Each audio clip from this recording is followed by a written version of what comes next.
All right, so this training is 100% for you guys. Please ask questions as you think of them. Um, I I love being interrupted. I love it when people um, want to engage in a conversation and have questions, even if they think that they're dumb questions. There are no dumb questions, so just have to figure out which way my mouse is going. There we go.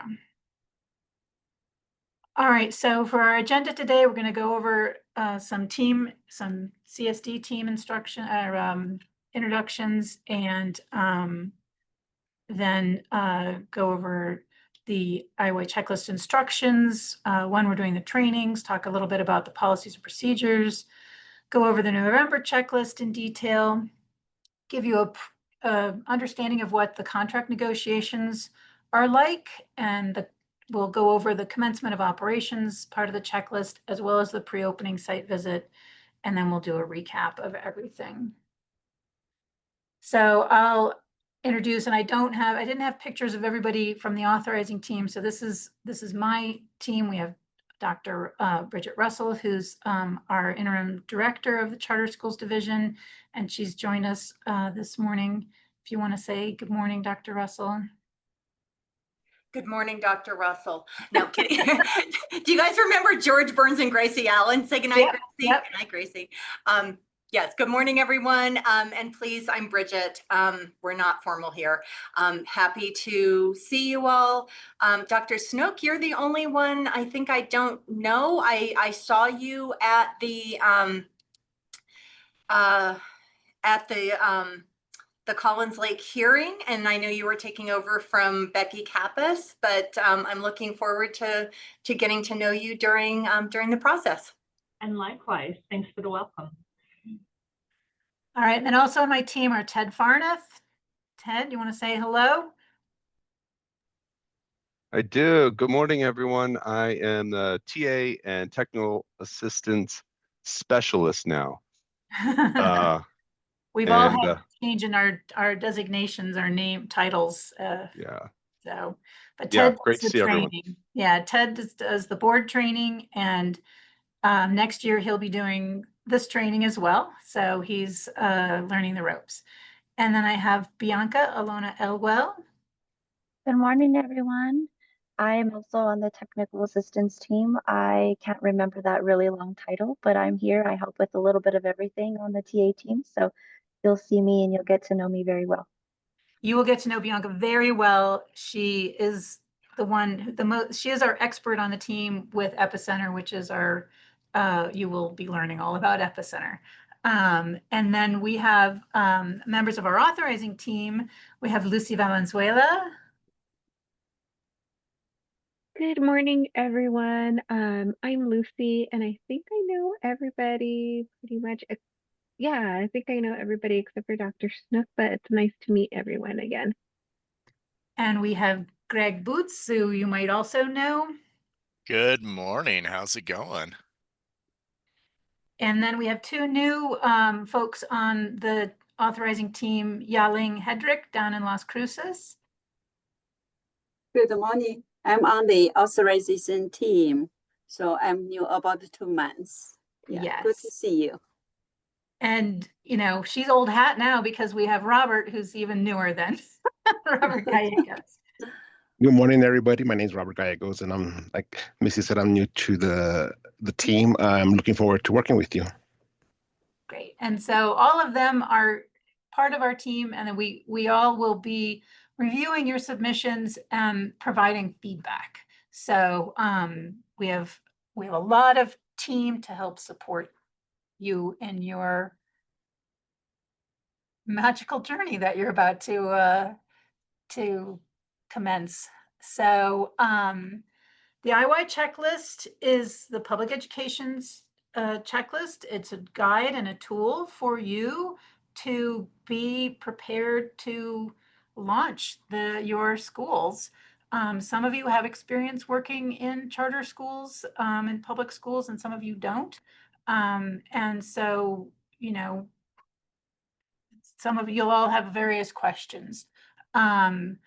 We want you to be demonstrating the compliance and the competence of understanding everything that your school is going to need to be doing. And I think one of the important things to remember is that every single policy and procedure that you are going to be developing and crafting with your team is a living document, and it's not something that then just goes into a book binder and on the shelf. It is something that every head administrator at the school should know where it is, know what it says, as well as board members. Board members should be tasked with having a regular schedule of reviewing policies and procedures to see what needs to be adopted and changed. A charter school is an entity unto itself, but it doesn't have the ability to recall. It doesn't have the ability to act on its own. It requires the human beings to keep it fed and functioning. And the school, your school will grow and evolve, and policies and procedures need to meet the needs of your school at all time. They are your shield, they are your playbook. And so it's really important that they aren't just, well, that's done and I don't have to think about that or look at that again. They are your guidebook. So I need to move this because I can't see on my own screen. All right. And I want to hide my meeting controls. There we go. All right. So the IY checklist is full of your legal, regulatory, policy requirements for that all authorized charter schools have to abide by. We're looking for you to demonstrate your understanding to institute and implement your programs consistent with the requirements presented within the IY checklist. So with all those policies and procedures, following all those laws and statutes. The Public Education Commission, or the PEC, holds charter schools accountable to all applicable laws, rules, and provisions of your charter. The commission will be voting on a commencement of operations at their June meeting. So the majority of the checklist will have to be done and dusted before the June meeting. So come on. There we go. The PEC does do a final determination. So they are looking for a complete IY checklist. We report to them. In the past, we've kind of reported to them at the June meeting. Really want to be looking at reporting any kind of concerns that we might have before that time. But we really look to support you. Our entire team is looking to support you. So there aren't any concerns that we have to talk to the commission about. We want to address those and work those out. But this is a partnership. This is a partnership from the day in August when the commission said you're approved to enter your implementation year. Now we're a partnership. Before, during the application process, I wasn't able to guide you more, give you more guidance around particular things because that interferes with, do you have the capacity? Now we're here to help you. So we need you to let us know when you have issues or when you have questions so that we can address them. They shouldn't be being flagged in May and June as issues. So please make sure that you're working with us to get everything done and compliant for your checklist. So both of your schools had conditions. Those conditions have been added to your implementation, your checklist. Those conditions must be completed by the PEC deadlines identified. And all of that must be cleared out by May. I meant to change that to May 1, but we will say that they need to be completed by May 15. So all of your documentation that the IY checklist is asking for, we're asking you to turn that in, submit that to the CSD. The CSD will then review it. It'll be me or somebody on the team. And then we get back to you and we have a meeting with you, Bridget. Yes, just wanted to preface the whole IY checklist conversation with it's big, it's long, there's a lot of components, but all checklist items are not created equal. There are really, really, really crucial things and things that are important, but like if you haven't done it, we're not going to say you can't open. So as you go through the checklist, as you do the trainings, just, and this is something that when we revise the checklist for the next group of schools, we will sort of highlight, put in red the ones that are like, danger, danger, you really have to pay attention to this. Because the school just can't open if you don't have staff, if they're not licensed, if there's not a licensed head administrator, you cannot open. If you don't have, if you haven't consulted with, a certain PED division about your, fill in the blank policy. I mean, yes, you have to do that, but like, we're not going to say you can't open because you didn't do that. So just as you go through the checklist, sort of, make notes, highlight it, just the things that you as an experienced school leader know, like these things are crucial. These things are absolutely essential, and a school can't open without those things. So, Right. it's part of that, like if everything's important, nothing's important. And that I think is the weakness of the IY checklist, that it looks like, there's a million requirements and they're all important. Well, yes, they are, but some are more important than others. Right. And so, yes. And when I've been in this job since 2017, so I've done a lot of implementation year trainings. And every year we learn something new from the teams going through the process. And last year we learned some hard lessons around licensure. We can only help when we know that there's a need for the help. You need to ask us. I'm going to assume that you are adults who can figure things out until you ask us, but we have put into this checklist some kind of pre-checks to try to alleviate some of the issues that came up last year.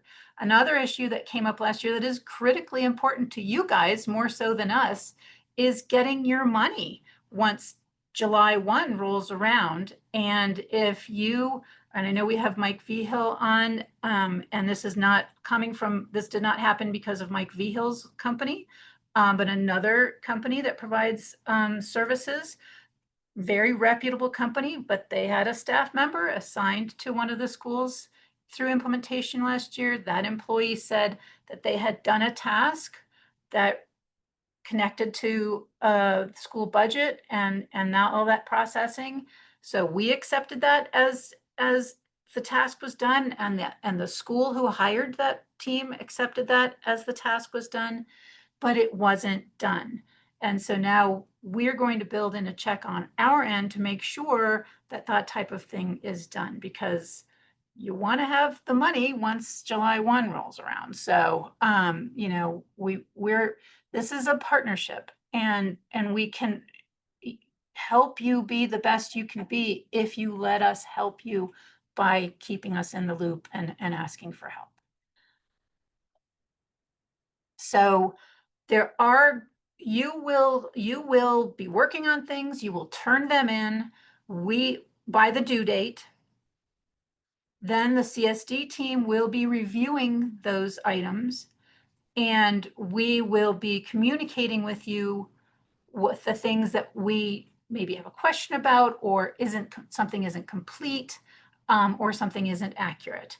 And then once the CSD has completed our review of everything, we will reach out to you to arrange a meeting time.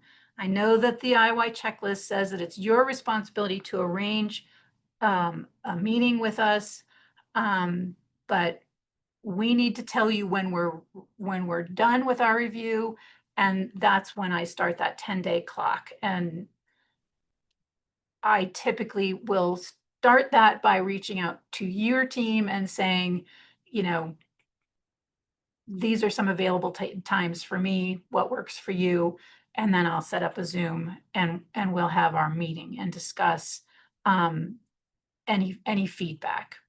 And then there can be continuing back and forth in crafting and recrafting a policy or a procedure or a task. But the goal is to have all of that for the November checklist done prior to the March checklist being turned in, and then anything for the March checklist needs to be all wrapped up prior to the May checklist being done, etc. So there have been instances last year where things went a little bit longer than we would like. So really want to try to work to keep things on task with getting everything finished and completed so that you can then focus on the next round of requirements. So we ask that your board not approve policies and procedures as you're submitting them, because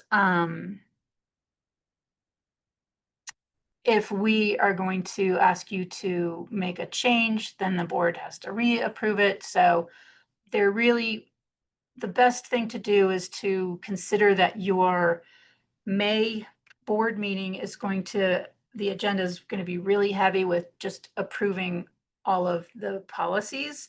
That can be a consent agenda item, and we can talk about that with your board later on.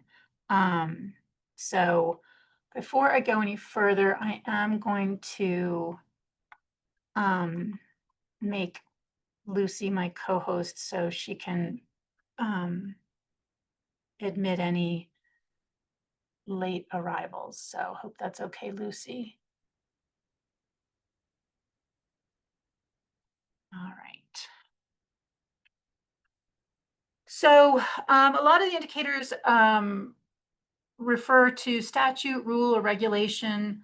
So you really do need to go and review the statute, the rule, the policy, reading through. Some of it is part of the contract. So the best place to look at that for that kind of information is in the performance framework and the business rules and the contract. We have resources linked in the IY document, in the IY checklist towards the end of the document. But again, any questions, don't hesitate to reach out. Can you go back one slide really quick, please? Yeah. Thank you. I will send this to you. You don't have to be frantically Fast writing and it furious, taking notes. Sorry, I will Okay, send thank it to you. you. I had meant to Appreciate send it. it to you earlier this morning, but I just didn't get around to it. Thank you. So some of the IY checklist has statements like, you will assurance that you have met with the Indian Ed Department, assurance that you've met with language and culture. So we arrange for people from as many of the divisions as we can to be meeting with you guys in our IY meetings every month. And so that will fulfill that requirement.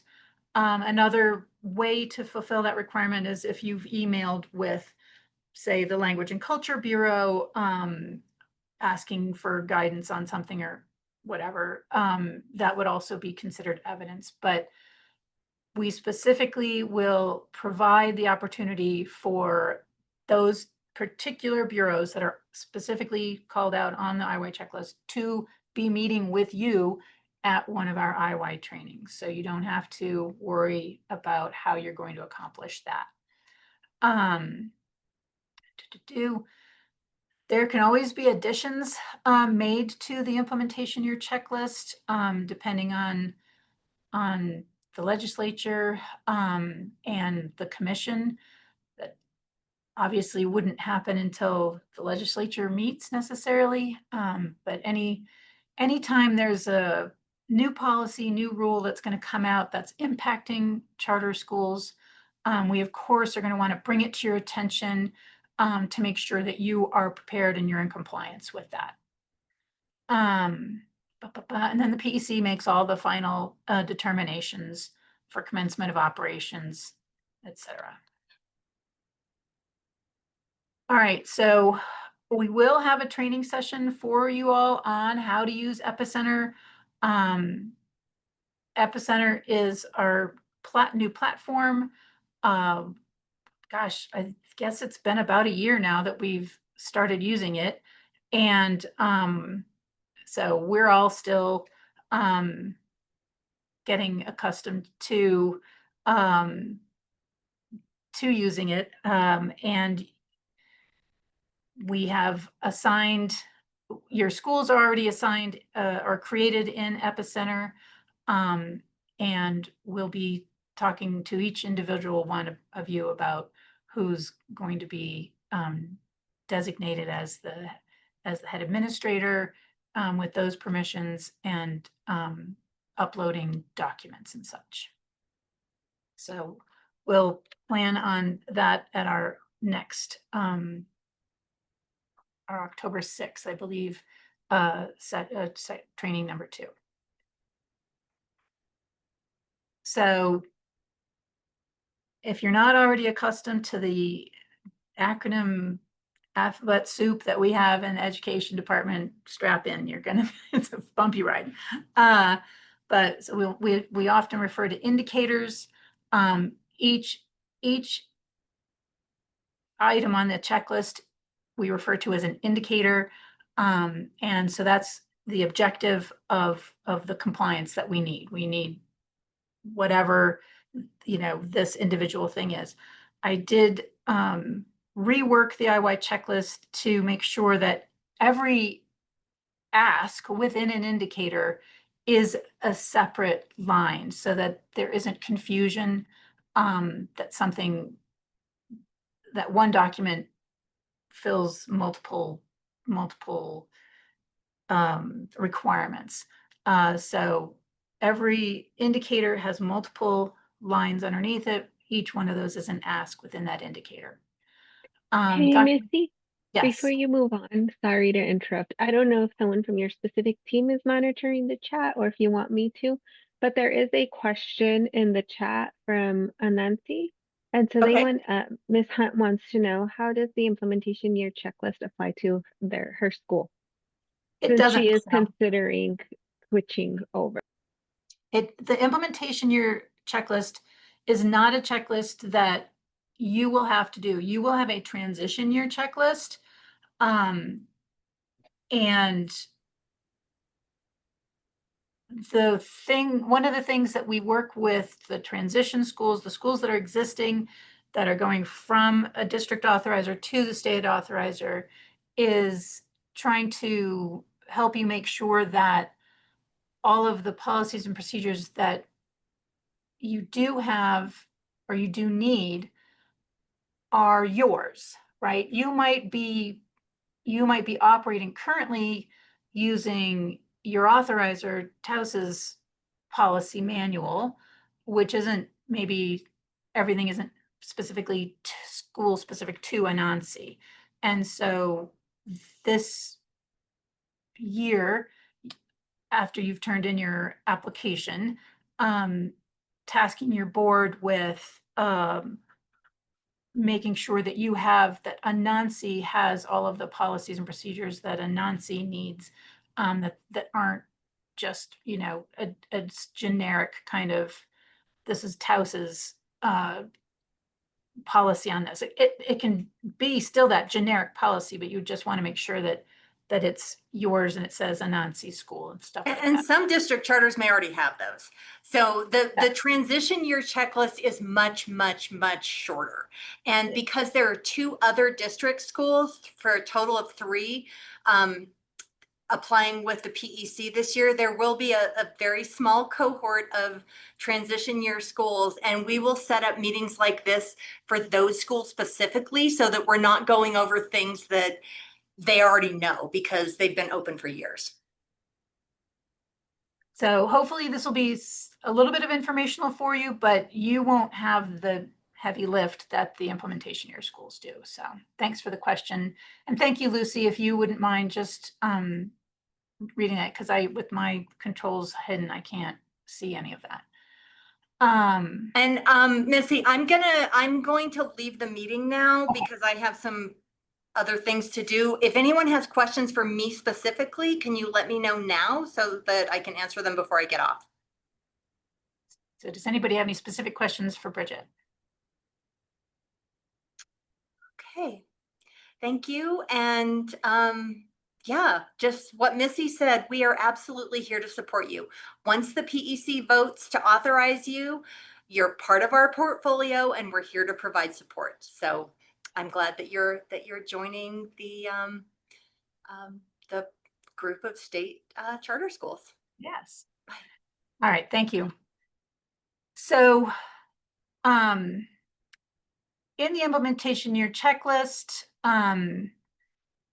there's the indicator, there's the date completed, and then there's a box for where, CSD will put our comments, whether we think something's complete or whether we've returned it, for future. So what I like to do with the implementation year checklist with the date is I leave the date column empty until the task has been completed. And then once the task is completed. So for example, there won't be November 1st dates in all of those because you've turned them in on time. But once it's been reviewed, if they're returned, they're entered in November 1st and say that I'm really on it and I go and look at some of the board policies that you've submitted on November 1st, and I don't have any concerns, I don't have any suggestions to improve, and I think that what you've provided is perfectly adequate and fine, then I will put November 1st as that submission date. It's done, and I'll make note of that in the notes. So that Yes, Missy. we're all clear. Yes. You said our conditions were going to be added to that list. Are we going to get a new list with those conditions, or did we just go off of the one that's already posted?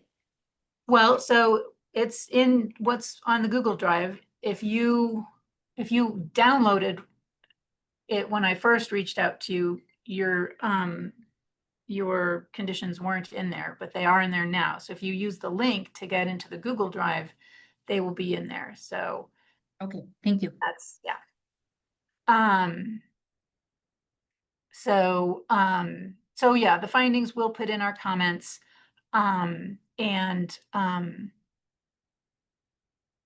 conditions,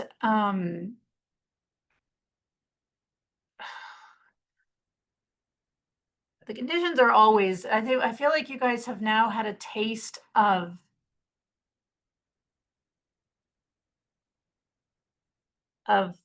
the clarity that we often get from the commissioners. It can be kind of a large ask and it can be confusing. So again, if you're unsure about any of the conditions and what exactly the commissioners want, please don't hesitate to ask us or to ask them. but in some instances, I will probably have to ask them what they meant as well. And I say this to head administrators a lot, and I will continue to say this to head administrators a lot because they have a lot on their plate and it's a lot to remember. But anytime your school is in front of the Public Education Commission, do not hesitate to just say, can you please clarify for me what it is you're asking us to do? Because they can be vague, they can ramble, and it can be hard to really, what is it that they're asking for? So we try to make it clear, but in case it's not, don't hesitate to ask. Well, Missy, kind of a follow-up to that question. Yes, of course. Some of the indicators are actually seem pretty easy. Can we get some of this done ahead of time? And can we submit them? Okay.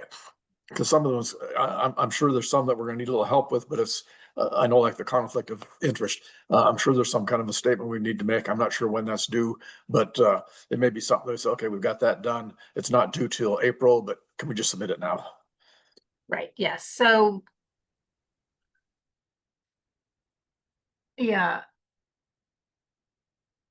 I will have to talk with Epicenter about, that is the one bugaboo with Epicenter is they like to schedule things. So it might be difficult to upload something for like the March checklist if it's not expected until March. But I would prefer to be able to have that open so that you could submit things when you wanted to. But I'll have that conversation with Epicenter. And frankly, I have not had a conversation yet with Epicenter on what parts of your conditions we need to have slots in Epicenter for you to be able to submit documentation. So, but hopefully you're grasping that you don't have to just be like flailing around on your own going, I don't understand how to get this done. We're your partners in getting all of this done. I mean, we can't do the work for you, but you know, we're here to support you. Let's see, I see another chat.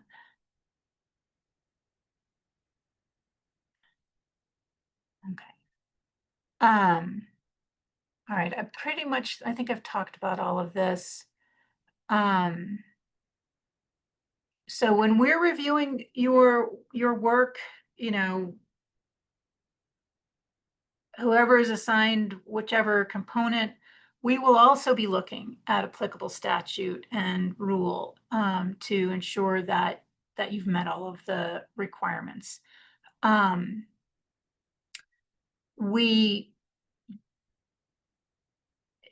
the past, there have been instances where, you know, we've said, hey, you've got a double negative here, you know, this is just a grammatical issue. And other times where we might say, this is a best practice you might want to consider. And then other times we'll say, you can't have a policy that allows you to act in that way. And so if we're just saying, hey, this is a best practice and you should consider it, you are welcome to say, thank you, but we're happy with what we've written. But we do expect you to, you know, clear up a double negative. Years ago, we had a charter school that had a double negative in their bylaws, but basically made it state that if you were related to a board member, you had to be employed by the school. So that's not what they intended. So, you know, we expect you to clear up that type of thing. And then if we say you absolutely cannot have a policy that states, you know, this in the policy, then we do expect you to change it. But if we're just saying, you know, this is a best practice, you can say thanks, but no thanks.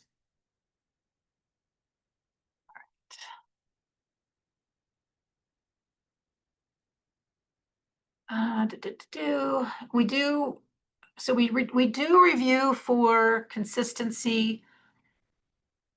The commissioners will also be reviewing information. They get very persnickety about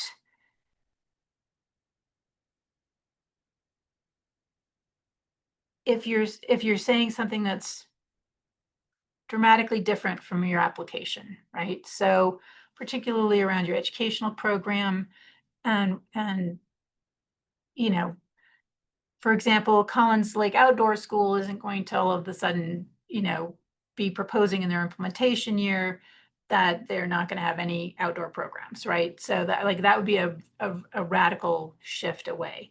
The commissioners will be looking at any websites that you start as you start developing them. So, and I do feel like that's an area where we haven't been as supportive in the past as we need to be. And I really would like to have you reaching out to the Charter Schools Division, me particularly, as you're getting ready to launch a website, so that I can help you to make sure that you don't raise any red flags for anybody. So we do have a 2 weeks prior to when you're going to open up, and the Charter Schools Division will come to your school and do a walkthrough and verify that you have all the components required to safely have students at the school.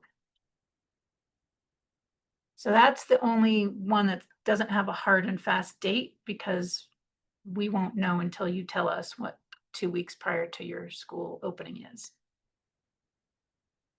I'm gonna hide this again.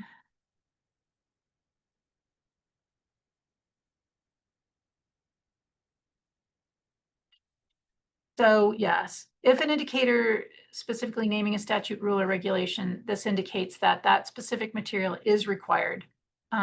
So, and you have to address all the elements of that. Why would technology not work on a Monday for me? So, like I said, we do have, this is just a screenshot of this. It's not the entire checklist. There's a column for each indicator question, and then all of the different requirements within that indicator. And if there's a resource or the statute or rule or federal, then it's in hyperlinked.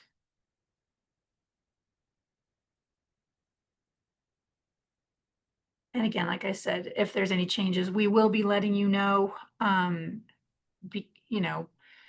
from the standpoint of being able to be fully compliant and have everything required as you open up. So Missy, one quick question. I'm going to interrupt you all day long. So I appreciate your comments at the beginning that you didn't mind. Things like the Equity Council and the Audit Committee, they require, both of them require parents of children that are here. So obviously we can't be doing those until we can't form those committees entirely until we have students and parents. Is that correct? That's correct. But what you can do is you can talk about how you're going to okay.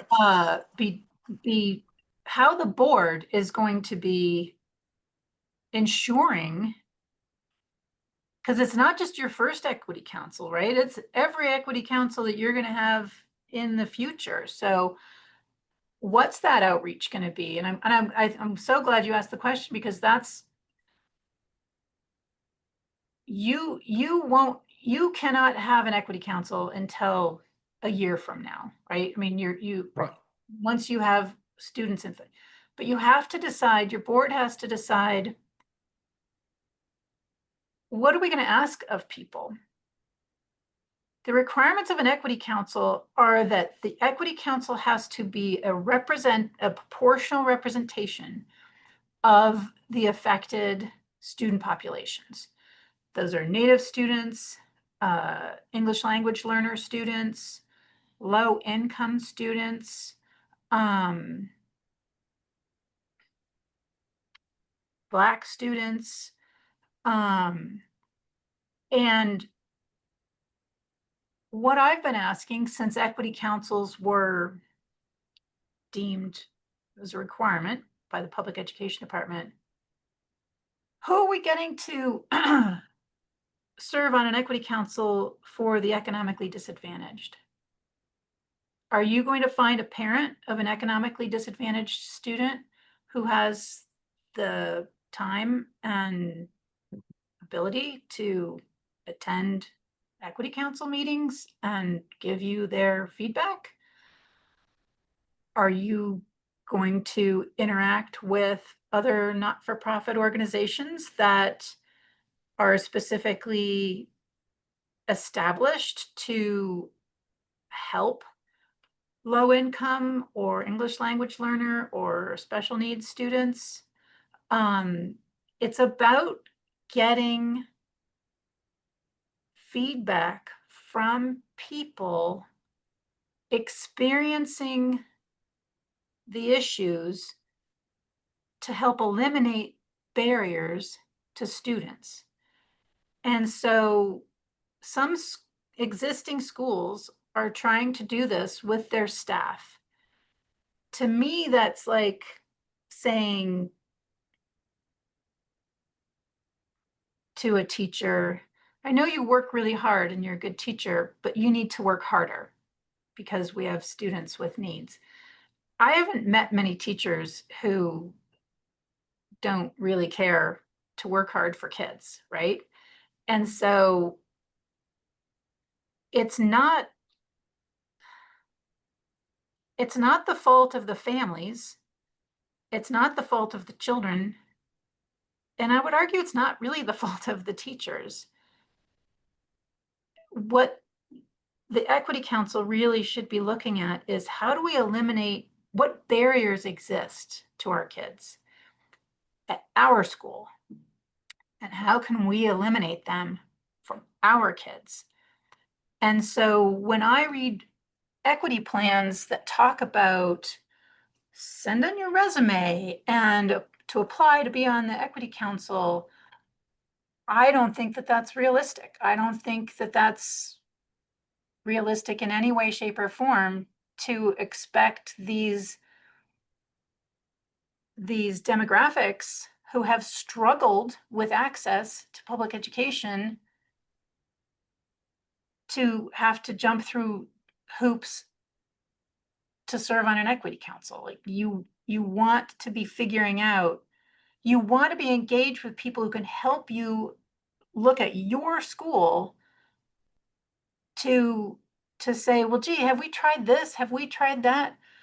For example, New Mexico School for the Arts, they're the one charter school in our state that is allowed to have some type of limiter on their applications, right? They have an audition. They have that caveat.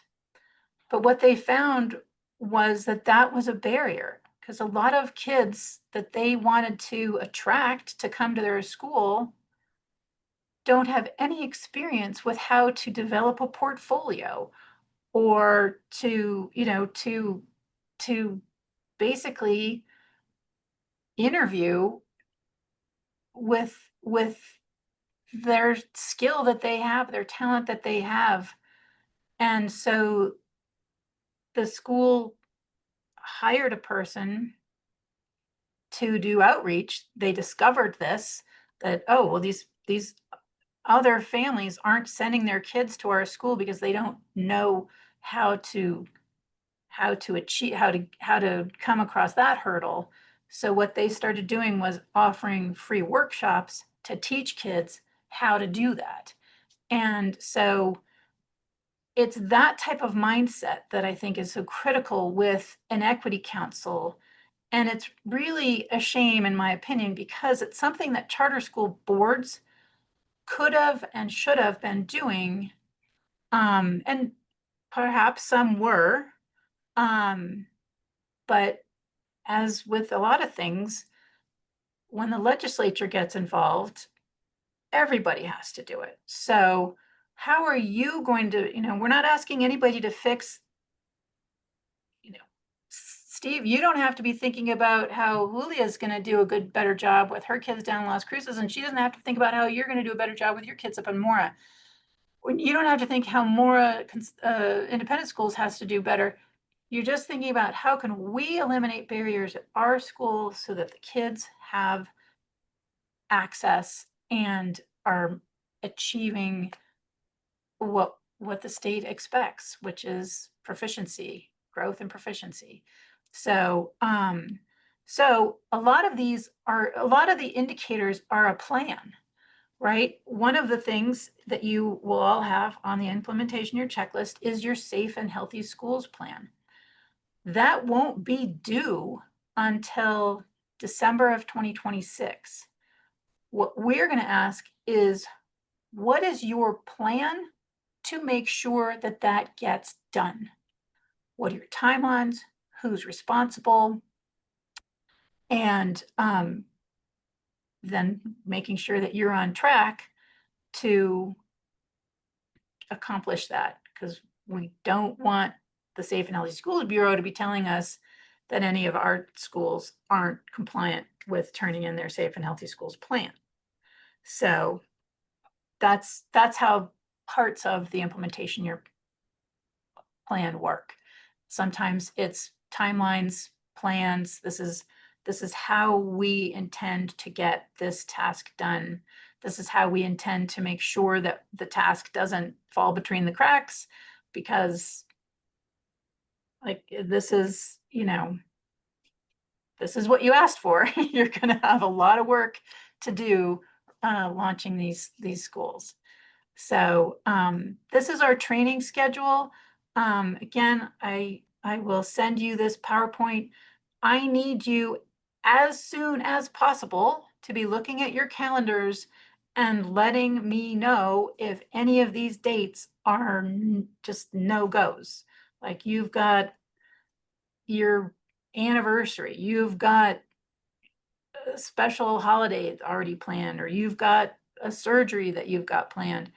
I don't need to know any specifics, but I just need to know, I cannot make this date work, so that I can work with everybody else to make sure that, that we can get a date that does work. And life can happen and such. I haven't had to ever figure out, somebody just like not showing up. So hopefully that's not a lesson I have to learn this year. But these are required, and so we will have to figure it out if anything is missed. And they might not always go the full amount of time, but the majority of the sessions after this are going to be meeting with other bureaus. So, a half an hour with licensure and an hour with school budget and things like that. We'll be plugging in all of the different bureaus, so you all have a chance to meet them. My aim is to always try to, I tell the departments, and I'll tell you, we want you to be a high functioning charter school, and we want you to understand how you're going to be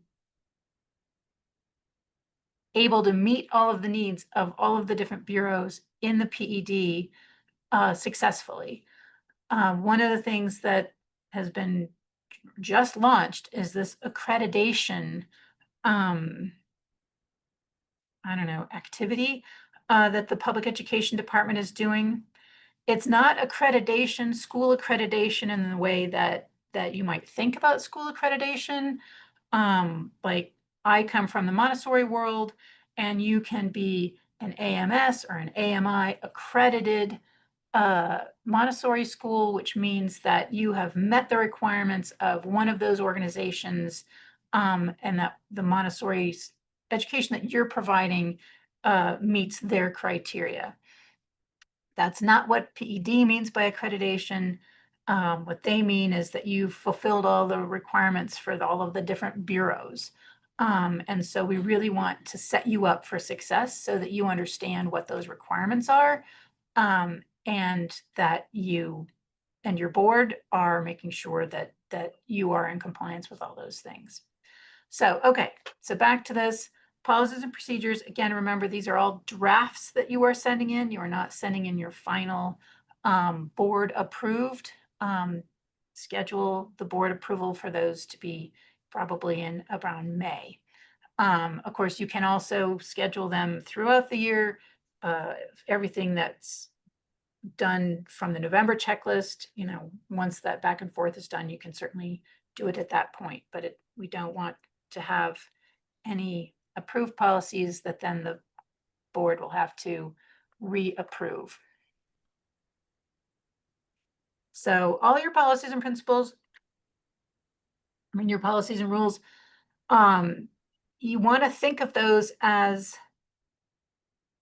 this founding team's opportunity to lay out the instructional manual for how you see your school continuing in perpetuity.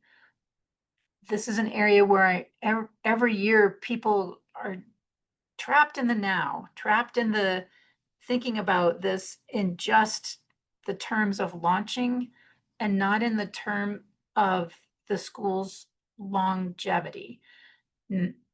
You should know at this point in time that, you know, the future could bring huge, massive changes to your school. It might not look anything like how you envision it looking. How can you lay out good, clear policies and procedures that will maintain over time, that people understand how to follow, and what the aim of the policy is, that you know, what you're running a school, you want your children to be safe, but you want them to learn, you want to be eliminating barriers to their learning, and you want them to be growing. So thinking about the school outliving all of us, I think is helpful and important. So there are some procedures that are regular weekly, monthly, quarterly things. There's others that might not happen for 10, 15 years. And so again, like making sure that the board is got a plan for reviewing policies and procedures. I know that some school, it's usually whenever there's a change. I remember a number of years ago, a new head administrator at a school up in Espanola at their board meeting was telling the board, we have a lot of policies. Some of them contradict one another. So if you're not aware of your policies, you know, the PED might come at you and say, you need to have a policy on this aspect of student behavior. And you're like, oh my gosh, okay, we got to write this policy. I got to get this done. Probably the head administrator is going to sit there and go, oh my God, we got to do. But if the understanding is that the head administrator is going to report that to the board is going to say, we have a policy. Let's look at what our policy currently says, see if we need to make any adjustments and or not, you know, and see if this meets the needs. Those are the critical role that the board needs to play and help play. Okay. So think about how these policies impact somebody from the point of view of, you know, a new employee to the school. policy manuals are usually given as onboarding tools. How it impacts from the point of view of the head administrator is this providing the head administrator with the clear vision of the board. Is it giving the business manager the clear instructions of what their expectation is to reporting? And then the governing board, is their governing board aware of the policies, understand the policies, ensuring the policies are followed? That is one of their main jobs. So thinking about, for me, I think like the Inspection of Public Records Act is an excellent example because it's very prescriptive in how your policy needs to be written, but it's not common for you guys. It's common for us at the PED, but it's probably not going to be common at any of our charter schools. And so you could have a brand new employee, or you could have an experienced employee who's maybe working as an office manager, or maybe it's the head administrator, and an IPRA is going to come in. What do we do about that? Do you even know where those policies procedures are that you can review them? Or if somebody's does work at a a welcoming desk, an administrator kind of desk, kind of office manager position, that they know, okay, somebody's come in with something that I don't understand. Oh, I have this book here. I'll look to see if there's anything in here, a policy around this. So, these are daily functions. One of the things that I often talk about that's unpleasant to talk about, but it happens, a student can pass away, a teacher can die. If you don't have policies and procedures, and a beloved student who's been with the school since they were a little one, and now they're a high school child and they've tragically died, and there's a big celebration of their life, and then a newly transferred student has a car accident and passes away, but they weren't beloved. You're going to look terrible if you don't do the same level of celebration of life that you did for the other child. And so thinking about how you help shield the school by giving you guidelines, particularly around instances that are going to be high stress, so that you don't have to think. You basically just say, oh my God, what does it say we do in our policy manual when this happens? And use that as your guide to help you through the most heinous things that happen in schools, as well as the great things that happen in schools. And then you can have a consistency and a safety blanket. All right, so don't really talk much about the October checklist because it's typically been more kind of CSD stuff, but I have added a few things to it. So you will have to establish your governing board. You will need to have all of the paperwork filled out for each of the governing board members. If you have a business manager like Collins Lake has, we will also get all of the business manager paperwork as well for your board of finance. If you don't have a business manager yet, that's okay, but we need to get it for all of the board members as soon as possible, all uploaded into Epicenter. We also want to know your plan for hiring a licensed head administrator. Missy, what is a board of finance? I'm very confused on that. That's different than your board? Can Can you explain what that is? I can.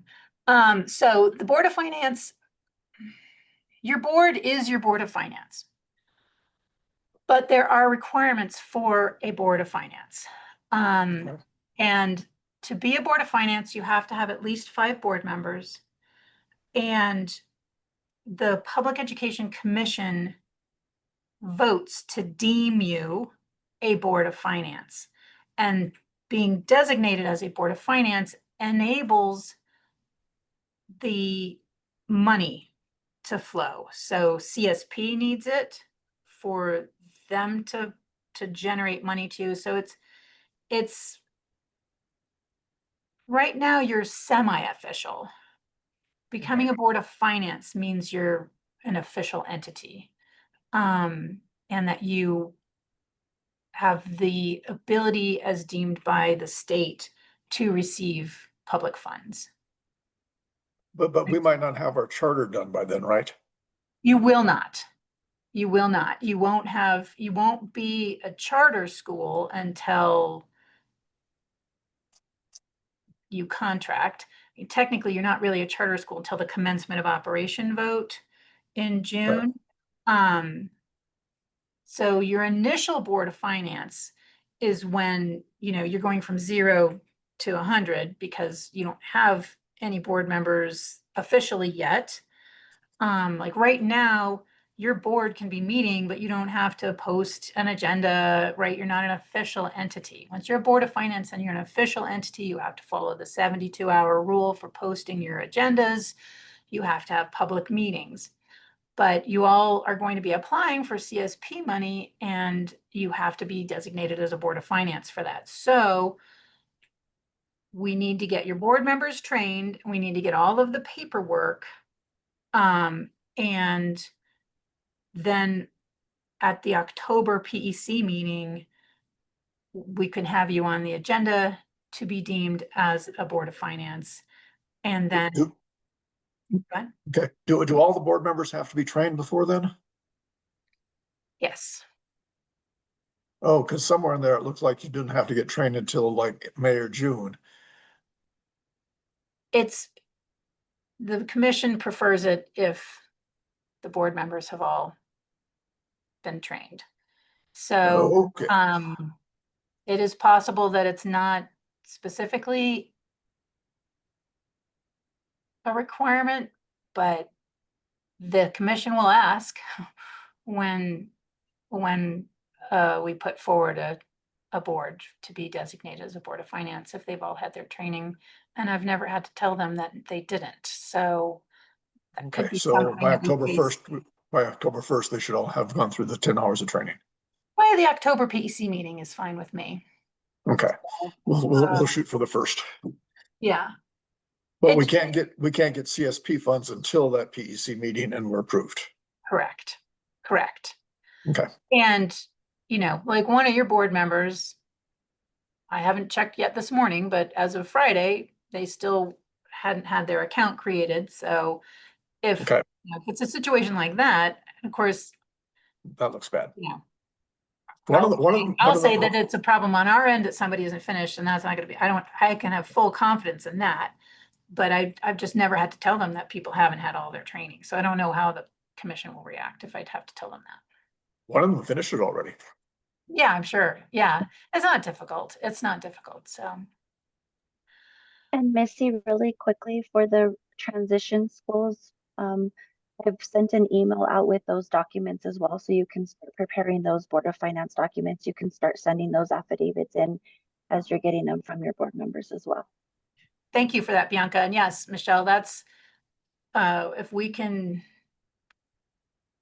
it's not critical because you already have, I don't know, I don't think we had I'll have to look to see if we designated, if the commission actually voted to designate. I think they did vote to designate the new, their new charters as Board of Finance, but we'll make sure that we have all the paperwork. That typically, I think with the transition year schools, we just that was one of the tasks that we assured was complete to the commission when we were doing contract negotiations. So, a change to the IY checklist this year is the administrative licensure. I have added this to the October checklist. If you have a licensed head administrator chosen, awesome. You can just give us the license and Bob's your uncle, we're done. If you don't yet, you don't have to, I mean, it'd be great if you can have it by October 1st, but I want at least your plan. And this is because last year, one of the applicant teams said that they had a plan, but they didn't even have, they weren't licensed as a teacher in any state. They didn't have a valid teaching license in New Mexico or any other state in the union. And that is a requirement to be an administrator. You have to be a licensed teacher. If you're licensed outside of New Mexico, you have to go through the process of reciprocation to get the license for New Mexico. And then you have to be working on getting your administrator license. You do not have to complete your administrator licensure program prior to opening, but you do have to be enrolled and working on it and have, you know, I'm going to be completed with this kind of date that we're aware of. So we've moved this forward so because this is critical. So if you don't have your head administrator chosen right now, what is your plan for finding that person, ensuring that they have appropriate licensure, or that they have appropriate, they have a teacher, New Mexico teacher's license, or a reciprocal license, and working on their administrator license. I'm not going to just be taking your word for it moving forward. I'm going to want to see some documents, and this isn't for me, this is for you. We need to make sure that this is done. So Missy, that was a question I had. We are advertising for a head of school right now. We've advertised in newspapers. We're on our website. We're doing it through ACES and what have you. One of the applicants is a Texas teacher with a Texas administrative license. And I just wanted to make sure that that was something that it's possible for that person to transfer. I'm sure there's something she'll have to do, but I don't need to exclude her at this point. you do not. And Okay. so that is, I would absolutely ask for a copy of her valid Texas license in her application, like just to make Yeah. sure that she has, that Yeah. it is current.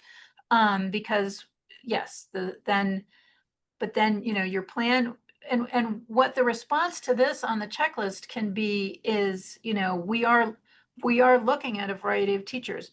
We will ensure that they have a valid license from whatever state they're teaching currently in. And then our plan is to, work with the licensure bureau to get a reciprocal license and get them enrolled in. So, if they have an administrator license, then that's fine. But if they have just a teaching license, what's the plan for getting them their New Mexico administrator license? So how long does it take to get an administrator license? Because I assume that we could only be looking for people that had that already. Is it possible to hire someone that has a teaching license and then have them work on the administrative license? I didn't think that was possible. That is possible. Now, you're not, it has to be a level 3 Right. licensure.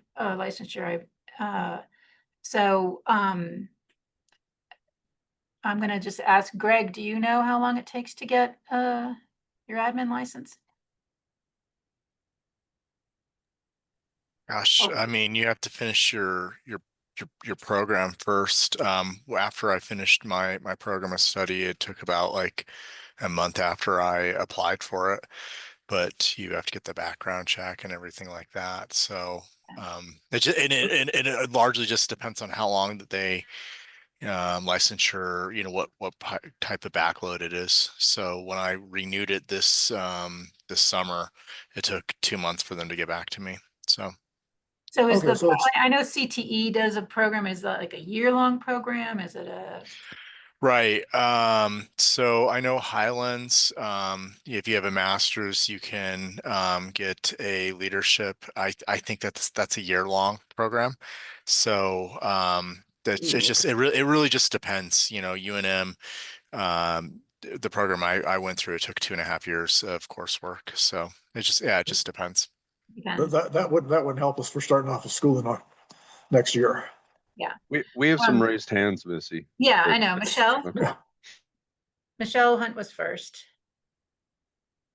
I was just going to mention that CES has the Administrative Leap program. That is a 1-year program. If you have your master's degree and a level 3A license, you can get your level 3B license and accomplish your internship at the same time within that year. I have folks who've participated in that program and won this year as well. Great. Okay. And Dr. Snook. I was going to add the same thing that Michelle just Okay. shared, and yes, that CES program, which I've personally gone through. So Steve asked if you need that information or that reference. Right. Okay, but You'll notice that it Michelle sounds like said- it's not a good plan, though, that you're gonna hire a level 3A and then assume that they're gonna get it in time. Well, so they wouldn't have to get it by open day, right? You can open and they can be working on it. Okay, Okay. so if we found someone we really loved and that they wanted it really bad, and they said, I will work on getting that licensure, we could consider them. Yes. Okay, thank you. That's helpful. You're welcome. All right.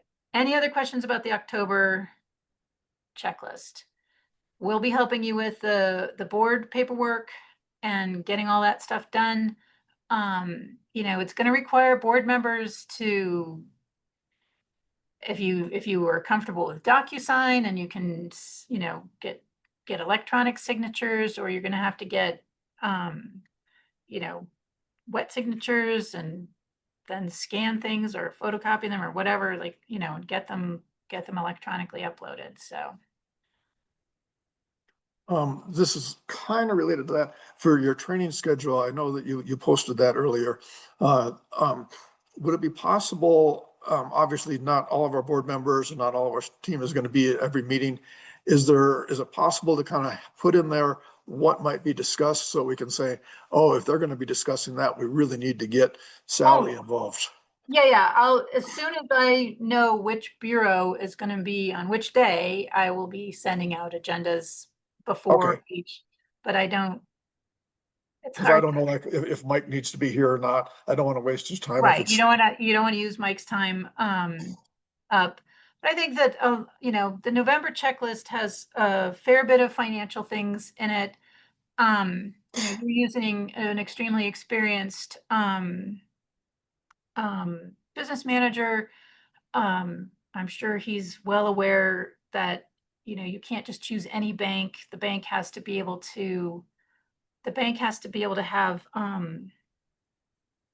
there's a specific term for it that's just escaping me, like pledged collateral. I think something like that. So, you know, the state's not going to just like dump hundreds of thousands of dollars into, you know, the Bank of Jim. Like, it's got to be an established bank that's properly insured. So there's you know, a fair bit of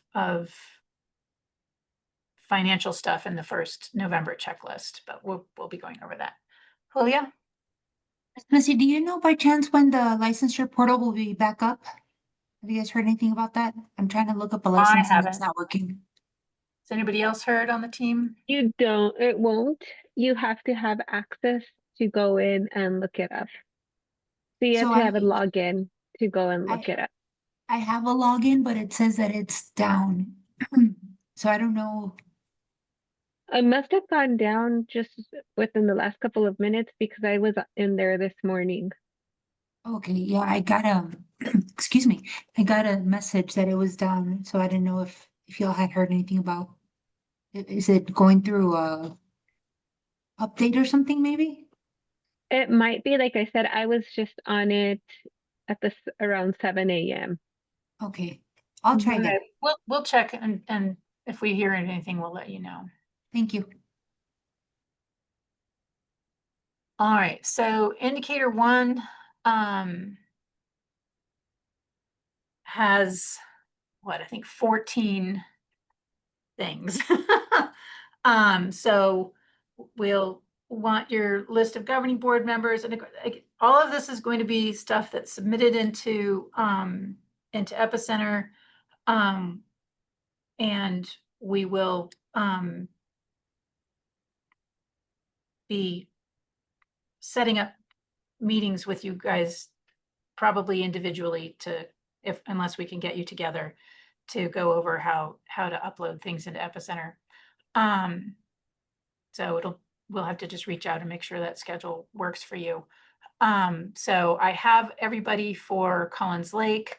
I don't have everybody for Inspira. So if, I'll reach out to Julia to get that information. And Kat, you should be able to, you should let me know or let Bianca know if you need help with making any board changes and putting in that paperwork into Epicenter. Evidence that each of them has completed the 10-hour course in Canvas is, we will have that evidence. So we'll be able to mark that off. We'll just be communicating with you with anybody who's lagging behind.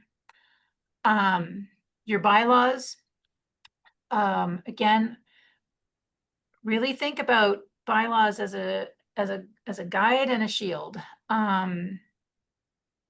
I know you guys are sub-governmental entities of the public education department, and so a little bit different, but when I was running a private Montessori-based preschool and elementary school, I'll just give you a little anecdote to tell you the power of bylaws. So I had been the assistant head administrator. I knew that there was something fishy going on with the head administrator, but I didn't have access to any of the books to figure out what that was until she left. And she left. She was also the landlord, which was super fun. And she increased the rent. I think she trebled it. She increased it by 3 times. And we were already paying the bank loan that was the mortgage on the property, as well as then she was charging us rent. And I read our bylaws, and the bylaws clearly stated that nobody was allowed to get a loan out in the name of the school without a resolution from the board approving that action. And I could not find any record of a resolution of the board in any of the meeting materials. And we were servicing about an $800,000 loan. And I went to Los Alamos National Bank, now Enterprise Bank, and I asked them to see a copy of the board resolution giving her the authority to take that loan out in the name of the school. And they didn't have one. And I said, but our bylaws state that it's required. Don't you have a copy of our bylaws? They did not. And I said, well, you're going to have to take that loan off of our books now. Thank you. And that was a Tuesday. And by Thursday, I had $800,000 off of my books. And they changed their name shortly after that. I think there were some firings. But that's how powerful bylaws can be in a private situation, but they are also very, powerful in a public situation. They are your rules that tell you what to do. You can get audit findings for not following your own bylaws. So you need to be setting up your board for eternity to be regularly reviewing the bylaws. Now, does it need to be every year? maybe not, but there should be some type of expectation that this board and every future board is going to be, it's like painting the Golden Gate Bridge, right? Like you need to be doing it on a regular basis to ensure that it's meeting the needs of the school. The funny thing is that my predecessor who saddled us with all that loan had written the bylaws. Like she had written the bylaws that ended up ultimately causing her to lose her property. Because we moved out and then she lost her property. So bylaws are very important. You need to have a provision for creating the audit and finance committees. I am a stickler for the audit and finance committee work and will be reviewing it very closely. Your finance committee needs to be set up as a check and balance to your business manager. It's not your business manager's responsibility to oversee themselves. They are professionals, and they have an expectation that they're going to be overseen, right? So they can help educate members of the board, but ultimately it is the board's responsibility to be helping to provide those checks and balances. And again, thinking about your board, your head administrator, your business manager as a team to be making, to helping each other check and double check before the auditor is checking. I think that I know that I would rather be the one to catch an error that I've made and have the opportunity to correct it than to have somebody else catch an error and then tell me how I'm going to correct it.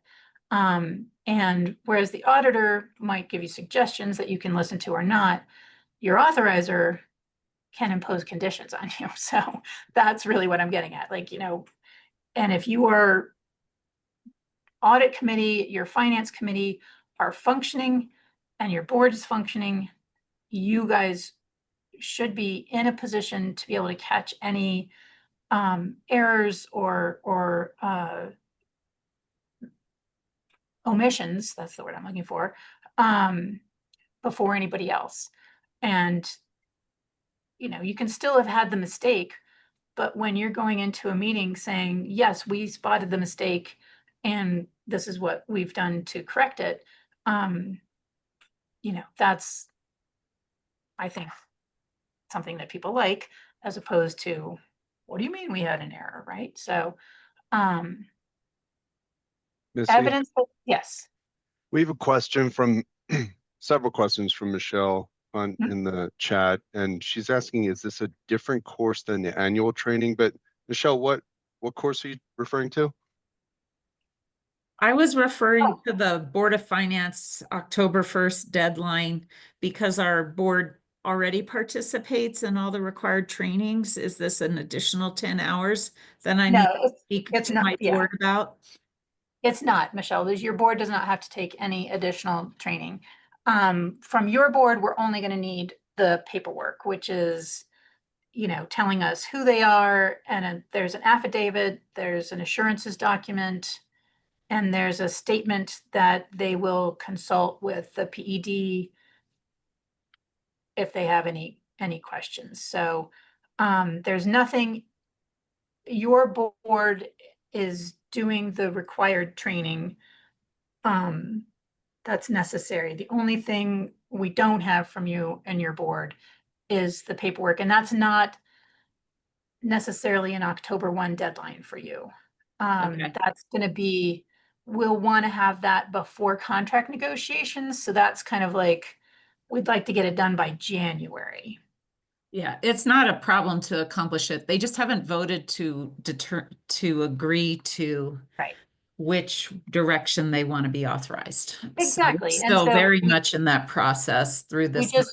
We're just going to wait until that happens. And if they do decide and determine that you're going to put in a renewal application with the state, then once that happens, I'll be reaching out to you and your board, giving, with the paperwork and with the other things that we'll need to do. And, if your board has questions and they want anybody to attend the meeting and answer any questions for them, please let us know, and we're happy to do that. There are changes to being overseen by the state. And one of the big ones is that you're no longer under the Board of Finance of your authorizer, you are your own Board of Finance. They've already been determining how they're going to spend money to a certain degree, but maybe your authorizer has been saying, this is what this money is going for, and this is what that money is going for. The difference is state authorization, the money comes to you, and your board is going to be determining how that's all spent. So, And Michelle, this goes till That's the noon. same as it's been. Excuse me. I'm sorry, Ted. I didn't mean to overspeak. Oh, no, your second question is how long is this training for today? And this goes till noon, right? Is that what you're asking? it does, yeah. Okay, and Yeah, it's required for transition schools and the other. I just didn't realize It's it not came to required, my Michelle. calendar as a 1 hour. And Michelle, I have school in session right now, and so it's stressing me out to sit in my office in a meeting right now. Oh, I'm sure. Go. Okay. There's anything else, we will have you once your board decides. We will Okay. help you with everything. You don't need to come to this. Okay, awesome. Thanks so much. You're Appreciate the welcome. information. Thanks, Have Michelle. a great day. Bye-bye. Missy, on the finance committee, obviously, I understand, I've gone through the training. We need to have 2 members. We are going to have one of our board members designated as the treasurer, and we'll have one other person on that committee. I would like it to be me, but I don't think it should be.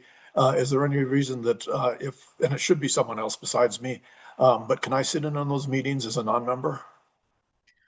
So, yes, as long as you have more than a 5-member board. So. Oh, that's right. That's right. You're right. I can't.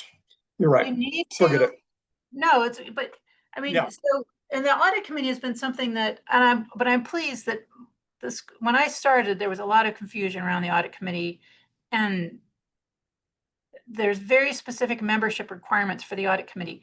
So like your provision for creating the audit committee, you need to understand that the audit committee has to have 6 specific people. And one person can't serve 2 functions, right? So the business manager of the school and the head administrator of the school are 2 non-voting members of the audit committee. Then you should have 2 board members who are on the audit committee. And then And are you need those to have generally the same 2 people that's on the finance committee? typically, but if you have the breadth of knowledge, I personally think it's not a bad idea to have maybe one of those people serving on both the audit and the finance committee, because then you just have more eyes on Yeah. money. But most schools tend to have the same 2 people who are on the audit committee as the finance committee members. But then the other 2 people have to be a parent of a currently enrolled student. So you're not going to have that until you have enrolled students. And then a member of the community with financial knowledge. If you want those 2 people, a parent and a member of the community with financial understanding, to be board members, that would mean you'd have 4 board members Right. on that committee. So you'd have to have a board of no less than 9 people. Right. No, I withdraw my question. We've only got 5 board members. That was a silly question. Sorry. No, it's not a silly question. It's obviously, of course you'd want to, sit in, but you have to consider Okay. Then you that have as a a board quorum. member, then that means do you want to have that discussion in an open meeting? Right. Okay. And Got it. some of our schools want to have a finance committee of the entire board. And, I don't personally think that that's providing good value for your time. because again, you know, it's a lot. And people who have an entity like the VHIL group, and they have, you know, one of the VHIL group members is working for them as a contractor, or somebody who's got a dedicated in-house person, they are still a human being and can make an error. And, you know, you want to be making sure that you're all on top of things, that you know, that you're able to support each other in ensuring that as few errors as possible are happening. So that you have the resources that you need to continue this endeavor.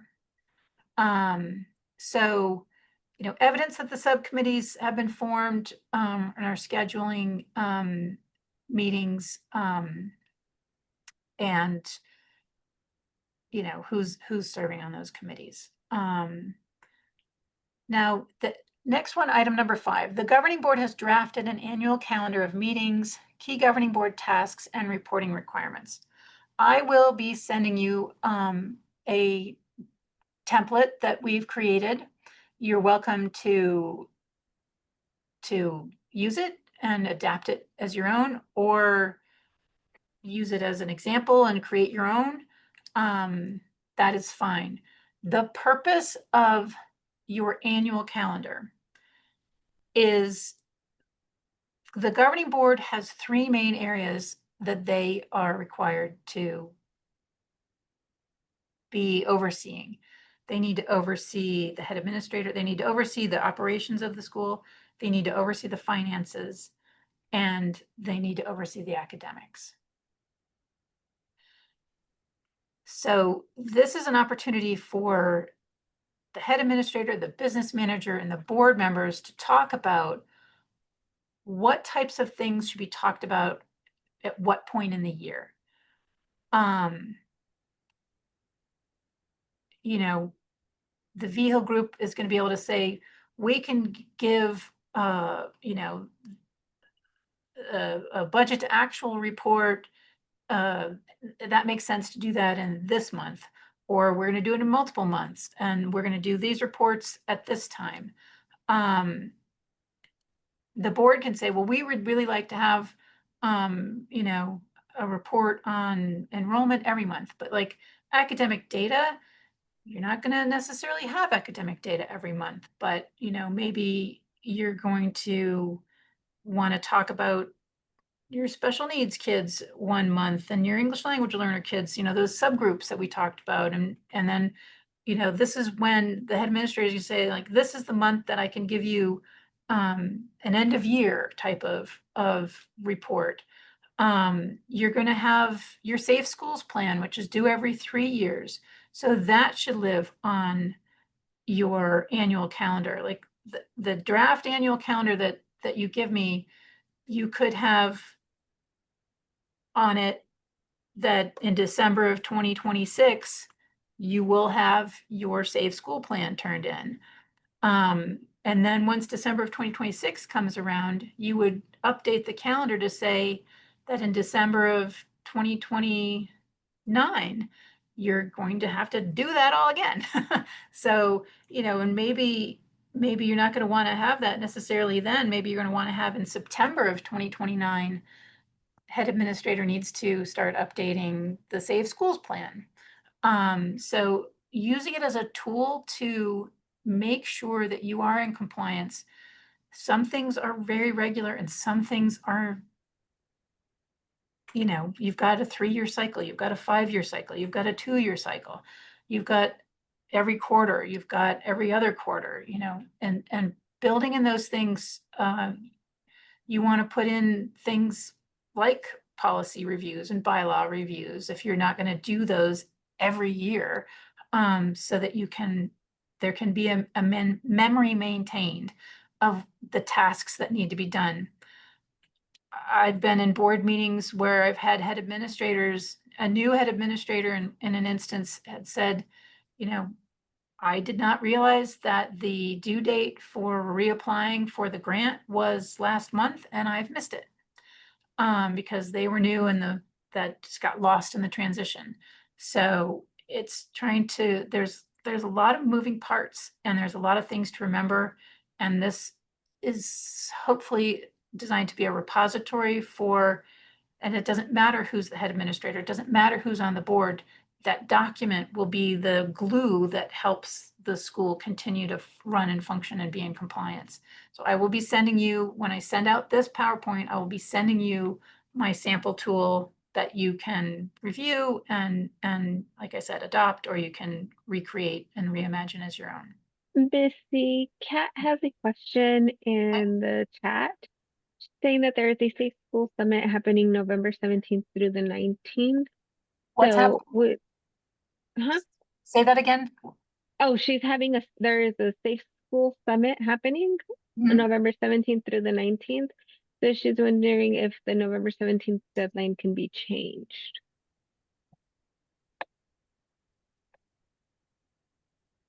I don't have a November 17th deadline. Kat, can you clarify? Not a deadline, but one of the trainings. Yes, not a deadline, one of the trainings. Oh, is one of the trainings on that day? Yeah. And the only reason I'm asking is because I've been asked to present for restorative practices on the 17th. Okay, sure. So thank you for letting me know. I will look at what date I can change, and I will reach out to the three of you, to Steve and Julia and Kat, to confirm a different November date. Thank you. Sorry for the inconvenience. I was just Oh, getting. yeah, no, that's good. You know, the other applicants should go to the Safe School Summit.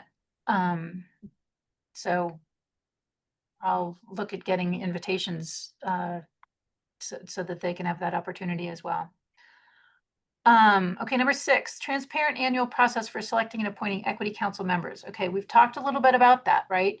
You don't know what your demographics are going to be, but you're going to have demographics. So like, by what date of having kids enrolled will somebody be looking at the demographics of your student population to determine, you know, how many people you need to what percentage of your equity council needs to be English language learners, what proportion of your council needs to be low income families, and then, you know, what's your outreach going to be, who's in charge of that, what are the, you know, expectations and the dates set for that expectation. The equity council or the board has to have the transparent annual process for selecting those people. Again, is that process going to be submit your resume and we will select that? Is the board going to delegate that to the head administrator? Boards are great at delegating things to the head administrator. Then the head administrator can become swamped and burn out. So be thinking about that. Like, they are superhumans, but they are humans. And you really need to be mindful. And the board needs to be thinking about what they can also support with. Again, it's one of my bugaboos with the way the PED set it up. It's the head administrator's equity council, but in a charter school situation, the equity council is supposed to be advising the head administrator on how to spend money. It's the board's job to determine how the school's spending their money. So, you know, what is that expectation for the equity council from the board's point of view? The equity council is going to have to be providing, and I will take a break. I know I tend to go on and on. But the equity council, the board's perspective, the equity council needs to, I've lost my train of thought, shoot. They need to do an assessment of the school. Like, they're looking at policies, they're looking at procedures, they're looking at the school how to eliminate barriers to the students to improve attendance, improve outcomes. And so they are giving an annual advisement package, that's the word I was struggling with, to the board. So if that's supposed to impact your budget planning, you need to decide as a board when you want that report to be given, right? If you're supposed to be taking under advisement what they're suggesting, you don't want to be getting that once you've already sent the budget to the PED for approval. You want to be doing that in a time that gives you the ability to think about what they've said and to think about, you know, gee, what they're suggesting is an easy fix, or what they're suggesting that we incorporate is going to take, you know, we're going to take a couple of years to have to try to get there because we have to figure out, you know, how to allocate enough resources to it or something. And it's important that these types of things are captured in your meeting minutes so that, you know, you again can be in compliance and show that you are really focused on working on addressing the needs of your kids. Continuing with indicator 1, you know, how are you going to ensure that the Equity Council fulfills their role?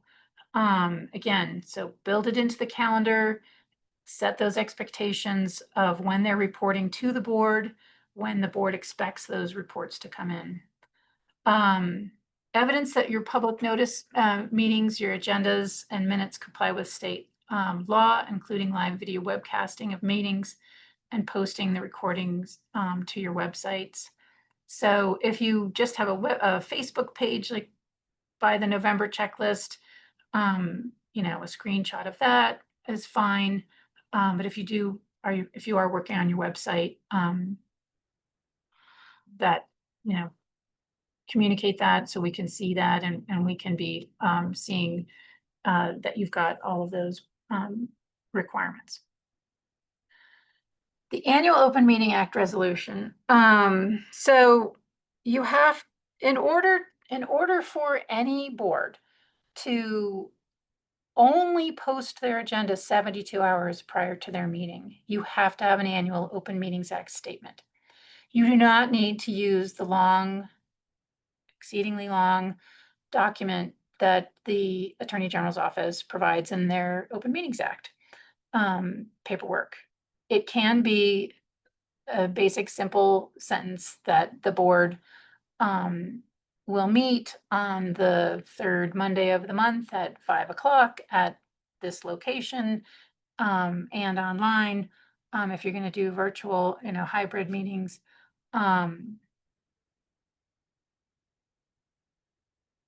Then, so that statement, you know, you might have a thing where like November 17th is your meeting and there's something else that you have to do. You can still then change a meeting, a specific meeting in a month, but you just will need to post that 10 days in advance, right? So you might not want to choose something like the third Monday of the month at 5. You might say, well, you know, for September, we're going to do this, November, October, we're going to do this, November, do this. So you can have a list, or you can have kind of that statement that that's when you're typically going to be meeting. All right. Your IPRA policy and procedures that comply with state law. So that's the Inspection of Public Records Act. You will have to have a records custodian, somebody whose job it is to receive Inspection of Public Records Act requests and respond. Again, it's probably going to be the head administrator in your first year. But I would love it if you have a plan for having like an office administrator eventually, and that the task would be shifted to them. So if you have a foundation, we need the name of the foundation, the name of the principal officers and their contact information. If you're not going to have a foundation, yes. I'm sorry, for number 10, what would be an example of the policies that they would ask for? Is it just any internal policy? So your IPRA policy is going to be, we, you know, Julia Rivera Tapia is going to be the custodian of record. The IPRA, policy is that a lot of it's boilerplate, it's going to be statements like, if somebody sends you an email, you respond in an email. If they send you a written letter, you respond in a written letter. You have 15 days or the number of days available. The decisions that your board's going to want to make are going to be, if somebody gives you an IPA request and they want copies of your documents, are you going to give them the documents to take away to a Kinko's, or are you going to charge them 5 cents a copy and you'll make copies for them? So you can charge for making copies as long as it's reasonable. So I mean, it could be like $1 a page, but it can't be like $10 a page or something well, I mean, even $2 a page would probably be unreasonable. But you can think about, this is going to be somebody's time and effort to assist should somebody put in an IPRA request, particularly if it involves student records, because not everything is IPRA-able. Teacher's opinion on a student wouldn't be IPRA-able. Like if a teacher said, I really think that Missy Brown needs to have be assessed for autism or dyslexia or something, like that's their opinion, and that wouldn't have to be given. But there's a lot of policy, or there's a lot of language in the Inspection of Public Records Act for that. But so there's minor things within the Inspection of Public Records Act that your board needs to determine, and that's, how are we going to deal with the cost of making copies for people? And you also need to talk about where you're posting the Inspection of Public Records Act, so that people know how to do that, who they're contacting, who the person responsible, the custodian of record is. So that's basically, IPRA's nice in that it's basically, you have to adopt what the state has. But there are a few things within there that your board needs to pay attention to, which is basically who's assigned it and how much do you charge for making copies? Or are you going to let them take documents offsite? Which I don't particularly like that idea myself, but that's an option. Thank you, Ms. Missy. Yeah, you're welcome. So again, like if the name of the foundation, if you're not going to have a foundation, right, at this point, you would just put not applicable. But this is the easier time to do it, less paperwork. If you do have a foundation after the contract, then it's an amendment request. You have to have your conflict of interest policies and procedures for the governing board and for school personnel. So this is thinking, it's not just about your head administrator, it's not just about the school employees, it's also about the board and the board's conflict of interest, and they should have an annual conflict of interest statement. Your anti-nepotism policies and procedures. Again, like I said, if you have a double negative, it can make it seem like anybody who's related to anybody on the board has to be. So I think the school's policy read that if you are related to a board member, you can't not work for the school. So it's a relatively easy fix. We won't let anything like that get through, but it's that kind of thing. You want to make sure that, your nepotism policy, and this is the anti-nepotism policy, is something I've heard for a number of years that legislators really don't like when it's waived. So you have to be thinking about, what you want your policies to be. You can have a policy that says that we're not going to waive an anti-nepotism policy and procedure. Las Cruces is probably a big enough place where, you know, you could do something like that. Mora, maybe that's a little bit a harder thing, but you know, you can set up expectations, what the board's expectations are for, you know, why they're being asked to waive a nepotism rule, a nepotism clause, and you know, who's going to oversee this employee if they're related to the head administrator. You know, what are the expectations that you have?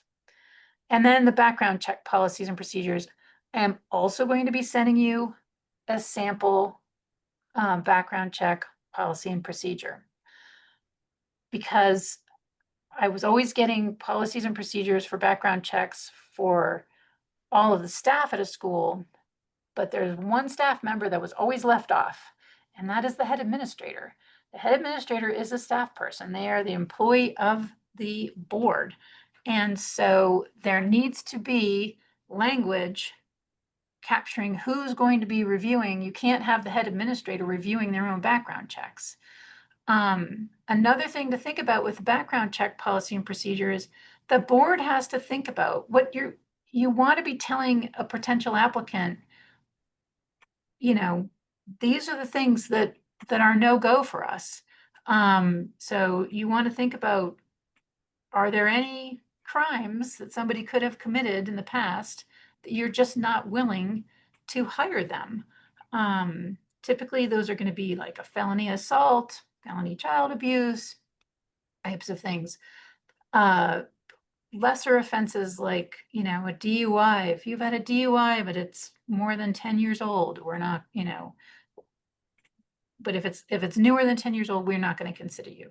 So that's the type of thing to be thinking about with your background check policies and procedures. What does your board want to say is not okay, or caveats around, you know, other past behavior that you know, you want to have a timeline around, like I said, 10 years or so. So I will send you examples of that policy as well. So now we're on to indicator 2. The school is established as a formal public school entity in the state of New Mexico with all the necessary tax identification numbers, bank accounts, etc. So I did tell you we would take a break. So it's 10:26. Is 4 minutes enough, or shall I go longer? Let's round up to 5. Fine. All right, so be back at 10:31. Yeah, Missy had a couple of really quick questions on Sure. on the IPRA. Like, our student grades, is that discoverable for Official grade, yeah, but not like. But if I wanted to find out how my neighbor's kid Johnny was doing at school, can I go in there and ask for that? It seems like there's got to be some privacy stuff too, or that, you know, that Sally came in and she had head lice that day, and there's HIPAA stuff too. Yeah, there's police records, medical records, Okay. teacher opinions are not allowed.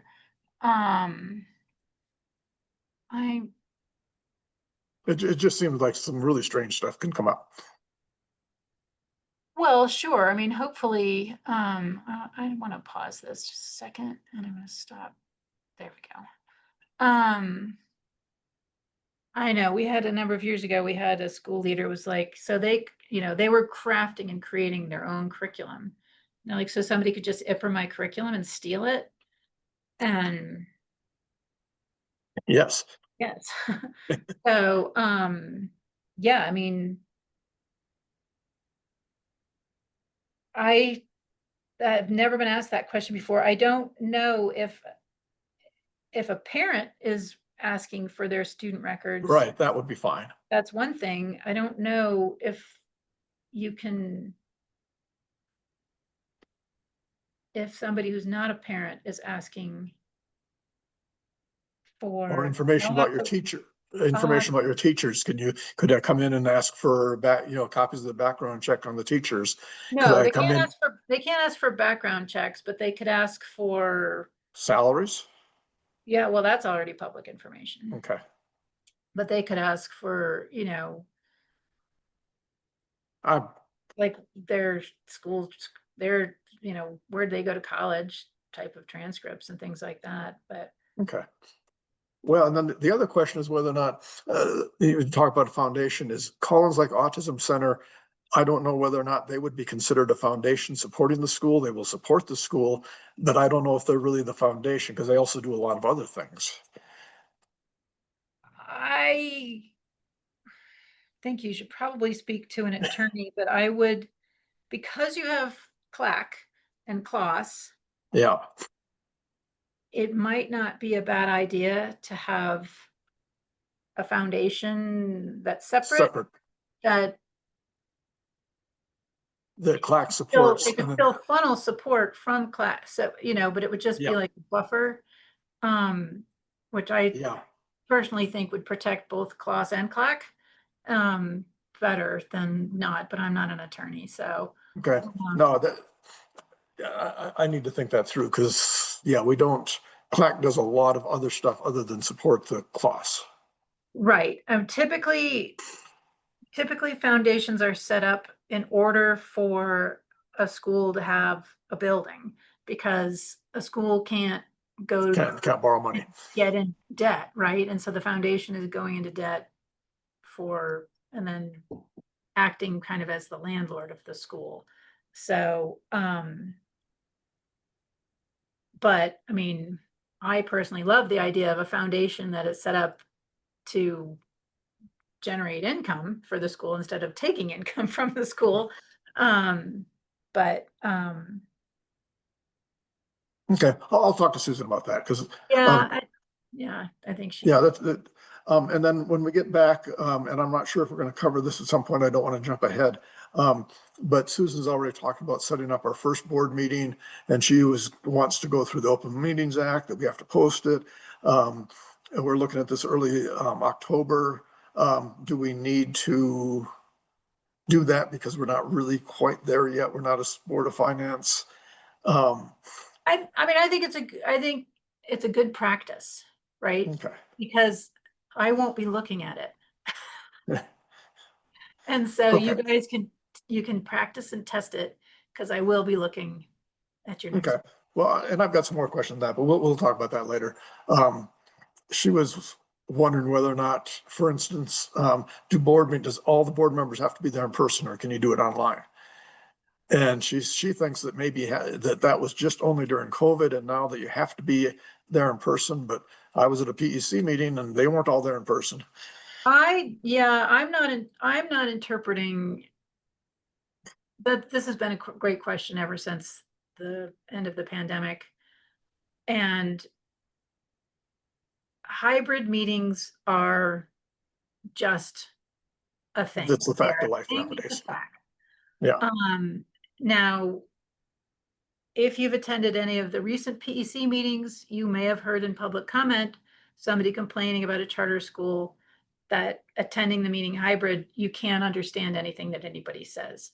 So, that is still a requirement, whether, the law allows for telephonic participation. Zoom is basically video teleconferencing. Right. But people have to be able to hear and be heard. And so it's usually easier to hear a board member who's on Zoom than it is for the people on Zoom to understand hear and understand who's talking. And so I personally think it's a good habit to get into, to identify yourself if it is a hybrid Right. meeting. So if a board meeting is going and you have a comment, you would say, Steve's maybe here, I've got a question about this. And then, so that anybody online is like, okay, this is a board member, I understand who's talking. Yeah. but it just, you know, if you're trying to do it off of one laptop, that's a difficult microphone to pick that up. And so, but I'm perfectly fine with, I think, and I have not heard the Attorney General not allowing a board meeting. Hybrid meetings. Yeah. Yeah. You know, there's, you may very well have your business manager attend virtually, right? Like, you I know, hope so, because they're I in don't want to pay, Albuquerque and they're I not don't gonna want to pay them necessarily every time want to to, come up here. right? So, and that's very common. That's very common for our charter schools, particularly in more remote areas, to have a hybrid meeting. So Yeah, and our one of board those members, things where it just, if you don't have enough, if you don't have good technology, it's kind of better to just have it be on completely on Zoom than to try to have a hybrid. You have to be able to hear people. So, and we'll attend and we'll let you know if we can, if Okay. you know, the technology works or not. so having our, so like I said, we're looking at having our first board meeting early October. And she wants to notice it. She wants to have an agenda. She wants to do all those things. Are we at a position then, she wants to have draft bylaws? Can the board approve those at that meeting, or is it too early? Are we not really a board yet? I don't want you to approve anything until you've submitted it. Okay. So, But we can discuss them. We can go through and Right. talk about them, but we wouldn't approve them. yes. So nothing approved at that first meeting. Yeah. Probably nothing approved. Have them hold off on approving any policies until Okay. after they've been submitted and we can vet them But for we- you. And then We could after probably, that, we could probably approve finance committee members. We could probably oh, sure, yeah, approve, you can approve members, officers. right? Yeah. Yeah. I mean, I would love it if you guys would talk about and approve timelines. Like you've got some timelines that need to be presented to us. You Well, know, she wants the annual calendar approved. She wants, and well, I don't want you to approve the annual calendar again until we have a Right. look at it. And I mean, you can, what you can do is approve the structure of it, but not the content of it. Yeah. That'd be No, great. and again, I don't want to get behind, but I don't want to get too far ahead of the game. I And agree. that's kind of my quandary right now is, are we getting too far ahead of ourselves, or are we getting behind? Yeah, I get it. I understand. I understand. But it seems like after, oh, so, and you could, you'll talk about this probably. When is the October PEC meeting? Do you know? It is The 17th. 17th, yeah. Okay, because it seems like after that date, then we become a little bit more Official. official. We're not all the way there, but we're more official. Right. Okay, All right, so I'm gonna, okay, I'm sorry, I didn't keep you from your break. no, that's. Did I I think already? I'm gonna take advantage of it. Okay. I don't think I paused the recording. I think it's still recording. All right. Go back to sharing. No. Oh, all right. So,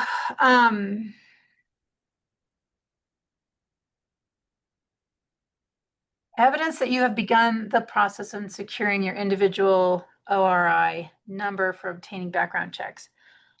I will be, I need to make a list of all the things I need to include in my email. So I'm sending the PowerPoint. I'm sending the annual calendar template. I'm sending the background check policy. And I'm sending the ORI contact person for you. So this has been a real problem for all of our schools for a while, because the history of it is that New Mexico, the state of New Mexico, the public education department was running background checks for teachers, and then we were sharing those background checks with the schools, the teachers, you know, at those schools. And the FBI did not like that and took that and said we can't do that anymore. But it also kind of seemed to put a pause on individual schools being able to get their ORI number. I can't remember what it stands for, but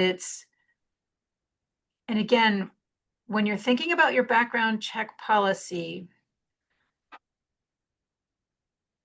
you're going to be people are going to be applying for positions, and you are going to have to run background checks on them. You don't necessarily want to run background checks on every applicant, right? You want to run background checks on your candidate. So you need to be caveating you're hired pending passing our background check, which is why you want to try to say, like, these are no-goes for us. If you have this in your history, we're not going to hire you. But the ORI number is what gives the person at your school who's going to be reviewing the background check the right to review the background check. The FBI doesn't just give these out willy-nilly to people. They want to give it to a specific person who will keep it confidential. So again, this is likely going to be your head administrator is the person. There has to be somebody, though, designated to do that for the head administrator position. So probably board chair would be a good option. And that way it's just whoever serves as the chair is able to do that function. You have to have your FERPA policies and procedures, free. Well, I've just forgotten what FERPA stands for, but you all know FERPA. That's going to be fairly boilerplate. But again, thinking about your school specifically. Your complaint and grievance policy, including a process for receiving, tracking, and resolving community, parental, and other public complaints. I do have some resources around this if you're interested. I just had an email this morning from one of our charter schools that was just letting us know they had police show up at their school asking questions about a staff member. The police assured the school that it had nothing to do with a student, but it is a very concerning alleged complaint of abuse of a child, but allegedly not a student at the school. And now the school is starting their own investigation. So again, when it comes to complaints and grievances and things like that, you're going to have, you're going to have petty complaints more than you're going to have massive complaints. But the time to think about what you want your policy and process to be if you have to do an investigation is now, when you don't have a school full of children, you don't have a head administrator whose focus is pulled in multiple different directions. You can think about it now, because if you're in that situation, that is high stress, and you don't make your best decisions when you're under a lot of stress. So seemingly small complaints that aren't addressed can lead to bigger problems. So thinking about how that process looks at your school, the head administrator, usually people's complaint policies are first resolve it with the person who you have the complaint with. And you can't think about this from just this is two teachers complaining about each other. This could be two teachers complaining about each other. This could be a parent complaining about a teacher. It could be a parent or staff complaining about the head administrator. So it could be a variety of things. It could be safety complaint issues, unsafe playground, unsafe building. It could be a variety of things. I think what's in the best interest of the school's longevity and health and well-being is to ensure you have a process that all of the leadership, the board and the head administrator understand, and the staff, and that there is a resolution.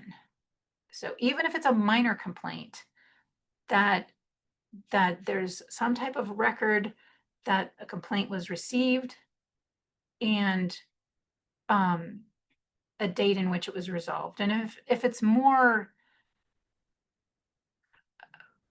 a complaint of a parent against a teacher or a teacher against a parent or something like that, that there's some type of signing off by the parties that it's resolved, if at all possible. There does need to be a pathway for complaints to the head of, to the board, but you don't want people coming to the board and not following that process.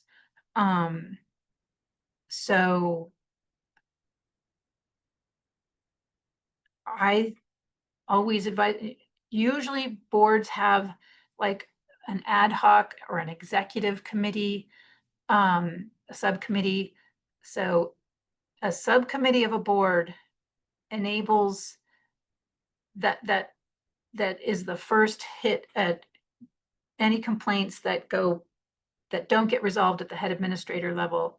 Coming to a committee of a board means that you're giving your school one more shot at trying to resolve something outside of public scrutiny than in a public forum.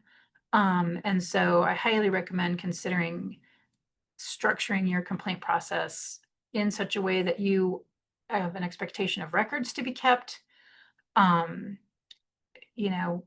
That can be reported on an annual basis to the full board with no details. It could be something like, the head administrator had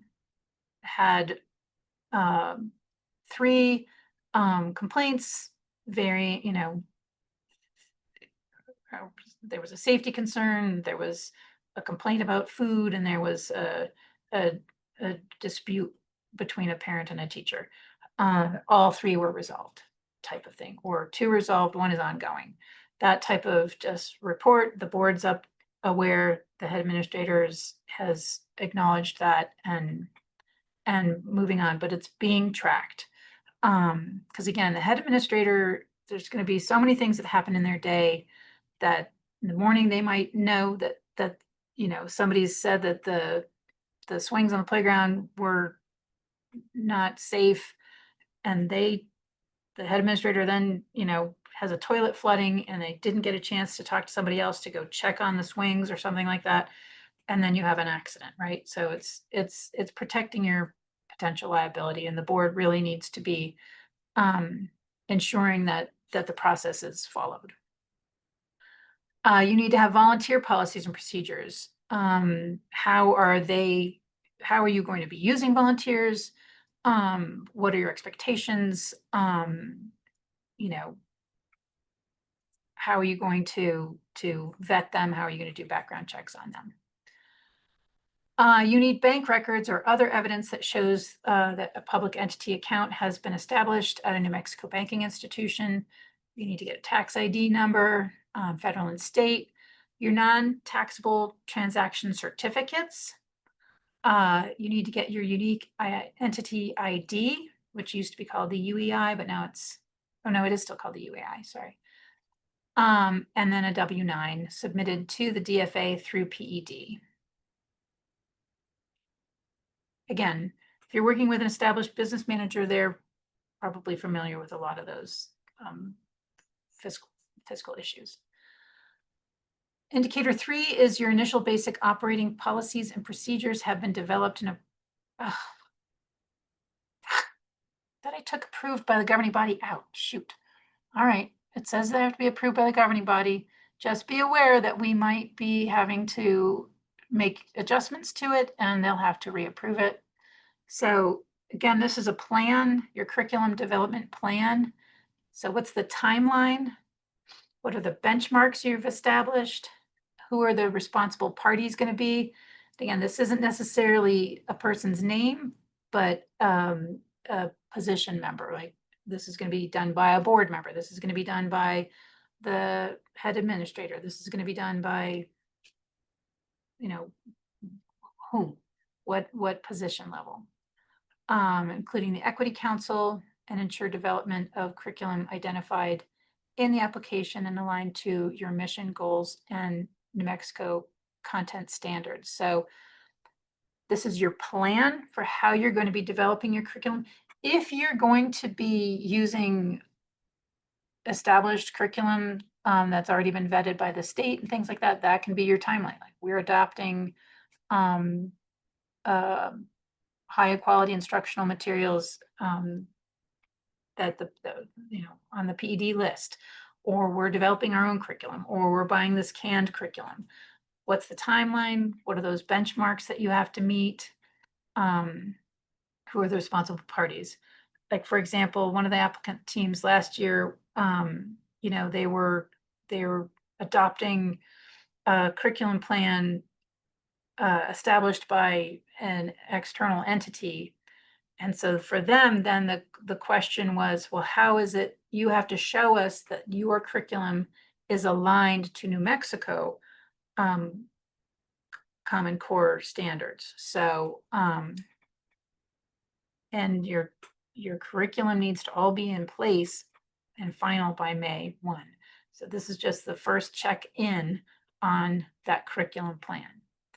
Then there's a special population services development plan. Again, you don't have the students to be working on IEPs with and stuff like that, but what is the plan for how you're going to be servicing the needs of special populations?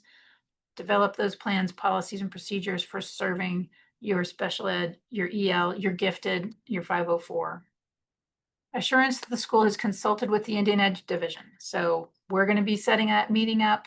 I don't think that either of your locations is going to necessarily be impacted by high numbers of members of tribal entities.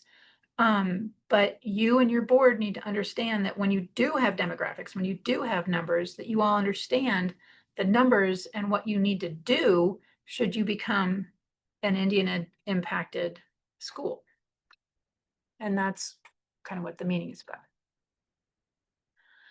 Your development plans. So assurance that you have consulted with the Language and Culture Division. So again, that will be taking place in our October meetings before your checklist is due. And then assurance that the school has developed any needed policies, procedures, and memoranda to comply with the Black Education Act.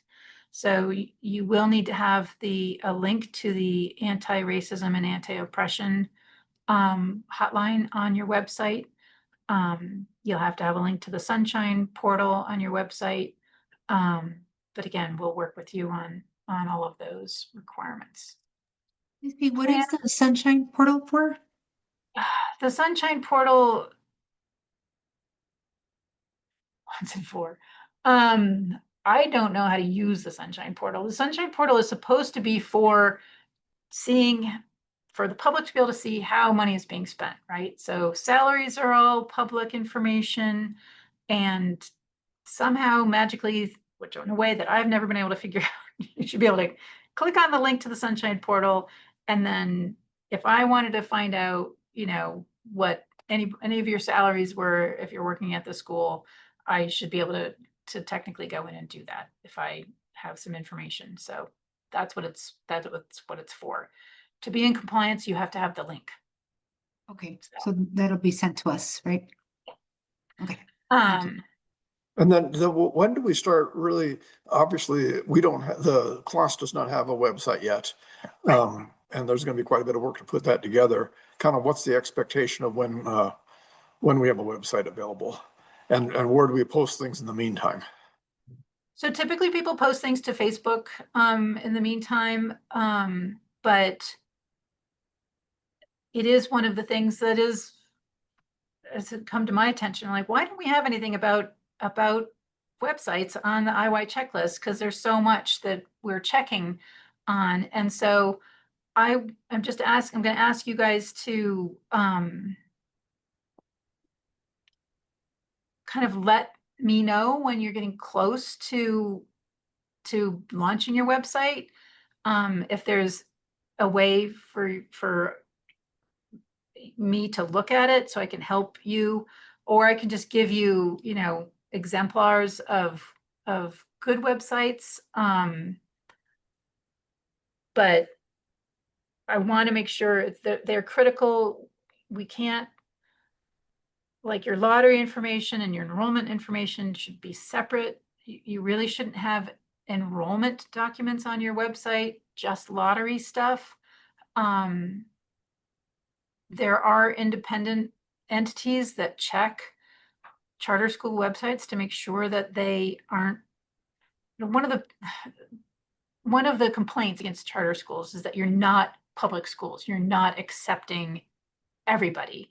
And that couldn't be further from the truth. But there have been Public instances, schools.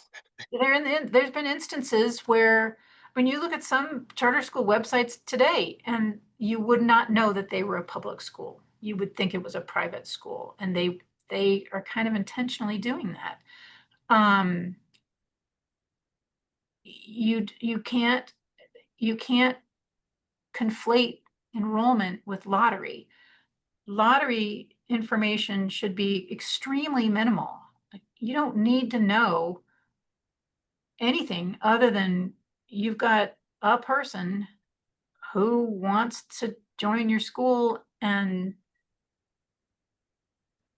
they're going to be a kindergartner, they're going to be a first grader, right? Even that, I think, if you had older grades, if you were a middle school, high school, and you get somebody who says, well, my child's a 10th grader and they've been homeschooled, you might then have a student who is not proficient at the 10th grade level, but you've accepted them in as a 10th grader. That's going to be potential even if they're not coming from homeschool. So,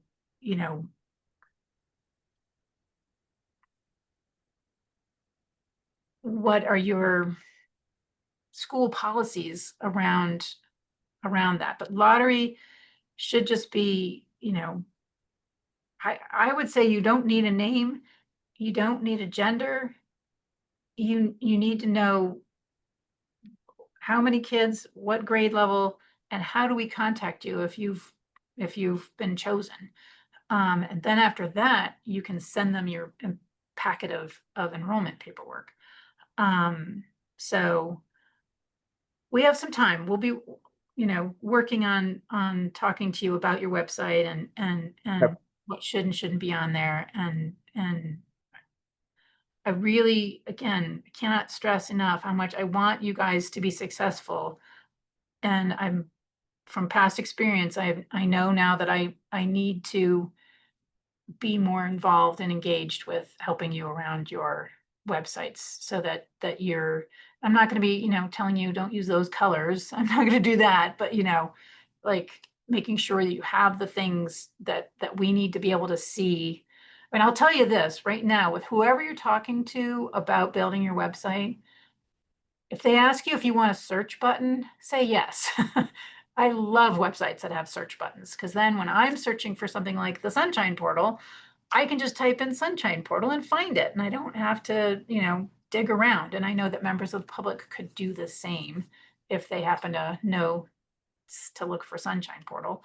But I do love a search function on a website. That's really helpful to making sure that you're in compliance. And I think that it's helpful to the public in accessing your information. So one thing that would be helpful is, and I've looked at a lot of charter school websites. Some of them I think are terrible. Some of them are kind of good. Some of them do a good job marketing.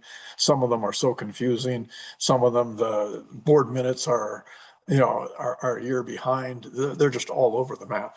But if there was 3 or 4 that you looked at and you could say that these are some really good ones, this is what you ought to be shooting for. That would be helpful. I'll make sure I get those to you Okay. guys. Okay, so again, so item number 3 here, if I feel like you guys have knocked it out of the ballpark with the October, or like, you have your head administrator and we've got all the paperwork and everything done, boom, then that's going to just be like, that's already done, right? But if it's still in progress, if we're still looking for a head administrator and stuff like that, this is just an update on what you told us in October. Then 4, detailed timeline and criteria for recruiting, interviewing, and selection of background checks. Okay, again, that's if you've got your head administrator, great. If you've already done the background check and stuff like that, I would be surprised because you won't have an ORI number yet. So, 4 is going to be that timeline of how you're gonna do that. You can hire the head administrator with the pending background check. So that's not a concern. You don't have to wait until you get your ORI number and all that stuff, but it is pending the background check. And then you have to develop your head administrator's evaluation process with the timeline, responsible parties, and forms. So the evidence for this is on your annual calendar for in my mind. I want to see what the plan is. There should be a plan earlier in the year where a subcommittee of the board is meeting with the head administrator to establish their short-term goal. And then there should be another meeting date in which the head administrator is providing the data from that short-term goal, and the subcommittee is, whatever back and forth they need to do to present to the full board that they are approving that the board should award the head administrator another contract. I think that should be done before you have an expectation of your head administrator giving everybody else, all the other staff members, their contracts for the upcoming year. So thinking about how you build that time. I think it's critical, the head administrator should be involved in establishing their short-term goal, but it's critical to remember that the short-term goal might not get done because other things can come up, and that is okay, depending on what the short-term goal is. Now, if you've put your head administrator on some type of notice that they need to improve something or they're going to be fired, that's a different type of expectation. But another example that I know from an existing charter school, because the head administrator called me in a panic, her agreed upon goal had been to increase overall student enrollment. And she had set that goal for herself and was very much focused on working on that, but then had like 8 staff members quit at the start of the school year. And she understandably had to really focus on not only finding new staff members, but also she had to substitute in some of the classes. She had to do some actual, teaching and fill in for some of those positions as she was working to hire more staff members. And so she wasn't able to dedicate time to increasing enrollment numbers. And I said, that's fine. Your report to your board is that just exactly that, that had been my intention. This other critical thing came up. It took a lot of my effort and energy away from my recruiting activities that I was going to do. And then, to say whether or not you want to continue with that goal as your next goal for the next school year and try again, or if you wanted to come up with a different goal. So setting a goal for your head administrator, a short-term goal for your head administrator, it's something that, should be of interest to the head administrator. They should want to do it. They should feel it's important, but it doesn't have to be this thing that's so critical that if they don't get it done, you're fire them, right? I said, unless you've already established with them that you have an expectation or they're going to be fired, you know, that's a different category. But in just a general, like every year in and out, you want to be supporting them. You want to be, you know, one of the things can be like, you know, we want you to find more time to have more professional development for yourself, that type of thing, but always aware of the fact that it should be supportive and that, you know, life can happen and it might not be achievable within that time frame, or it might not be.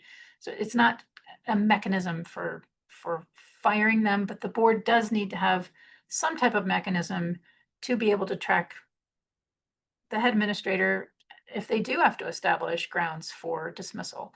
But hopefully it's not like that and it's just supportive and you're working together as a team and supporting them in that way. Okay. You have to have a detailed staffing plan. So again, this isn't, you know, we're hiring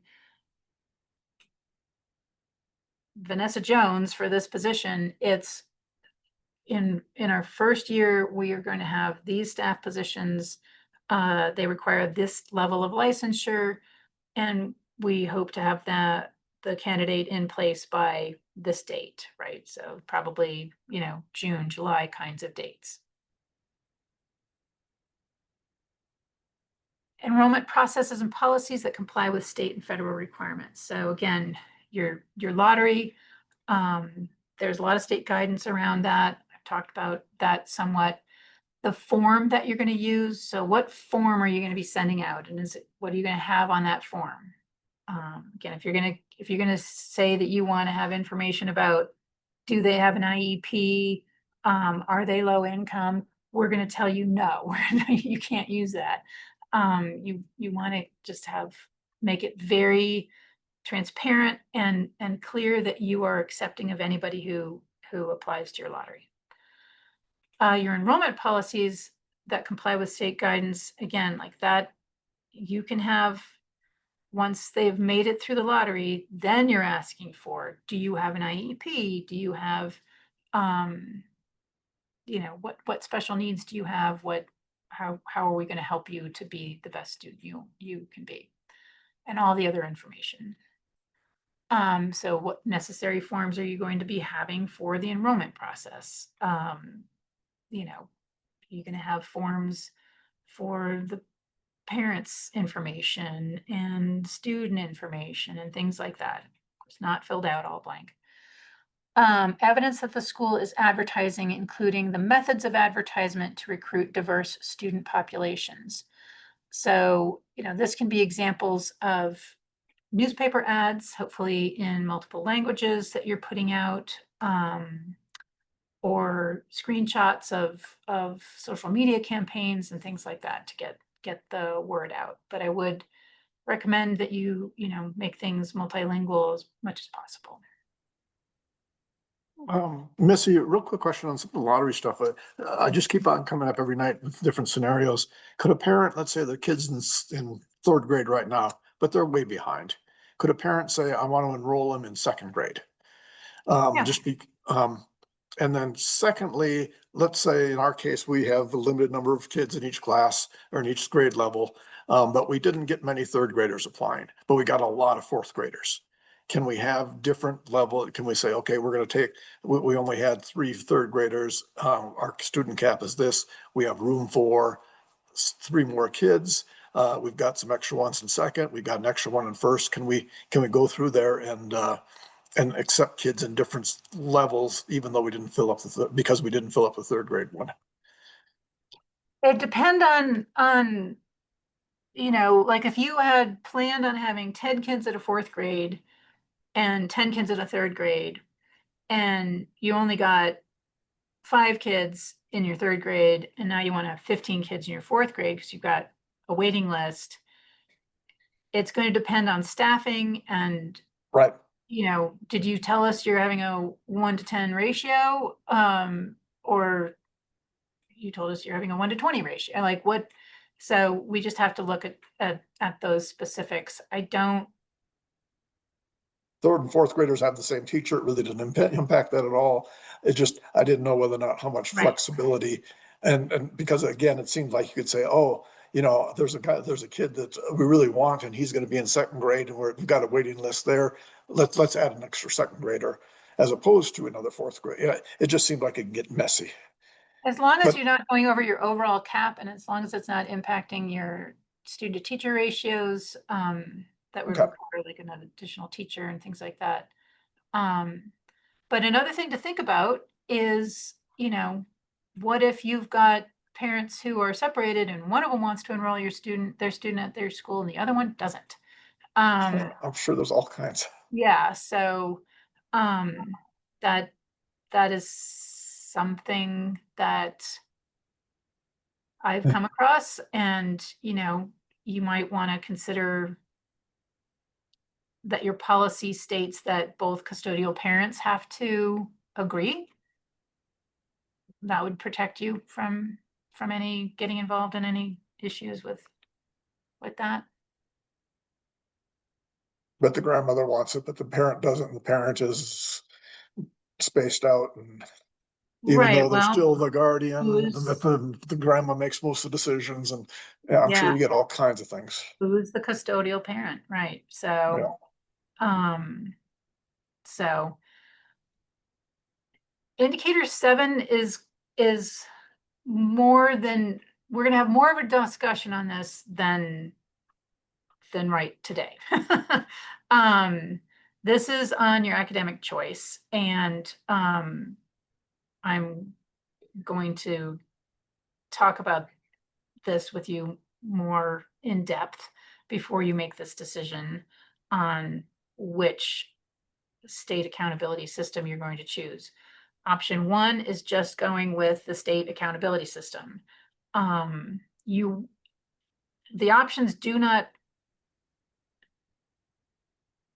mean you don't do the state accountability system. You will always do the state accountability system. The choices mean that you are supplementing the state accountability system with other data, other performance data to help show growth and proficiency. There is a third option, which you guys are not available to apply for until you renew for your second charter term, which is option 3, which you would still take the statewide accountability system, but the commissioners wouldn't look at the data. You guys as new charter schools have the ability to choose option 1, which is just the state accountability system, or option 2, which is the state accountability system and an interim supplementary assessment. If you were serving high school, you would have to choose option 2, I think. But as you guys aren't, you can choose option 1 or option 2. And we'll talk about that at another date. But one of the things that really, like, think about with all your policies, with your procedures, with your bylaws, with your board, and what they're going to be looking at on the annual calendar, you know, reporting out by these different subgroups should help you all understand where you might have gaps. You know, so the types of subgroups that we're looking at are male, female, low income, English language learners, students with disabilities, and then different race and ethnic groups: Native American, white, Black, Asian, and Hispanic. So again, I had a question on that too, looking through some of that stuff, that in many cases, if you have very few people or none in any of these categories, the data is masked, but is the data still available? Because, you know, with 35 kids. You will have the data. Okay, The people who don't get to look at the data and who desperately want to look at the data are the commissioners. And this could be an issue with your school 100% completely because of the numbers that we Yeah. have in your school is, if everybody's masked, how are we going to know how your Right. student population is doing? Because And I thought the masking number was less than 20. Well, we're gonna have less than 20 of every one of these, right. So, probably. what you need to think about as you're looking at what data you're going to collect and analyze, you can still talk about the actions that the school is taking Okay. over Yeah. time to try to get the best outcomes for their students. You can't talk about how far behind students are, but you can talk about the types of enrichment and interventions and a focus of the adults that the school is focused on to improve student outcomes. So it's going to And be, if you say that we're really working hard on trying to increase the results for female students, they might imply from there that maybe you're behind on that, but they don't see the data. right. But we will talk about, I mean, that's, it's really something that we won't be able to talk about until we kind of get there. Okay. About how we can, because we can see the data and you can see the data, but the PEC can't see the data because anything that they see has to be public information. Yeah. And so then it's a matter of being able to provide anecdotal evidence in a non-descriptive, non-specific way of the adult actions that the school is taking to achieve the outcomes that everybody wants, which are proficient kids. So Okay. you've set us a challenge. Yeah. Okay. All right, so the last indicator on the November checklist is that you've attended all the technical assistance trainings and that we've scheduled that meeting that I talked about after we give you the summary report, which really is us kind of setting it up with you, and that you've taken care of, like, we've gotten you through the Board of Finance stuff and you've told us what your plan is for your head administrator, or you've told us who your head administrator is. So that's done. And that is, that's all. It's a lot, I know. But again, we're your partner and we're here to help you. So, that'll take us through November, and then we'll have our back and forth in November we'll review everything and then we'll get back with you and we'll tell you what we think needs to be changed or if things don't need to be changed and blah, blah, blah. We'll have that back and forth. And then you can be working on the next part of the next submission, which is March, which is the bulk of the policies and procedures that you have to create. But also I will be coming to you to talk about contract negotiations. So you will be negotiating your contract before you end the checklist. And there are specific things that I need to get from you for the subcommittee, specifically your educational program and your mission goals. And you will have given us your choice of academic framework, which choice you want, the one or two. And so I will be more engaged with you on things outside of the IY checklist that are required for contract negotiations. But it's doable. I'm not going to be stressing you out too much with this other work. But I want to make sure, my goal is to get you guys as prepared and comfortable as possible so that your contract negotiations are easy peasy, less than an hour, and, you know, stressless, as stress-free as possible. So,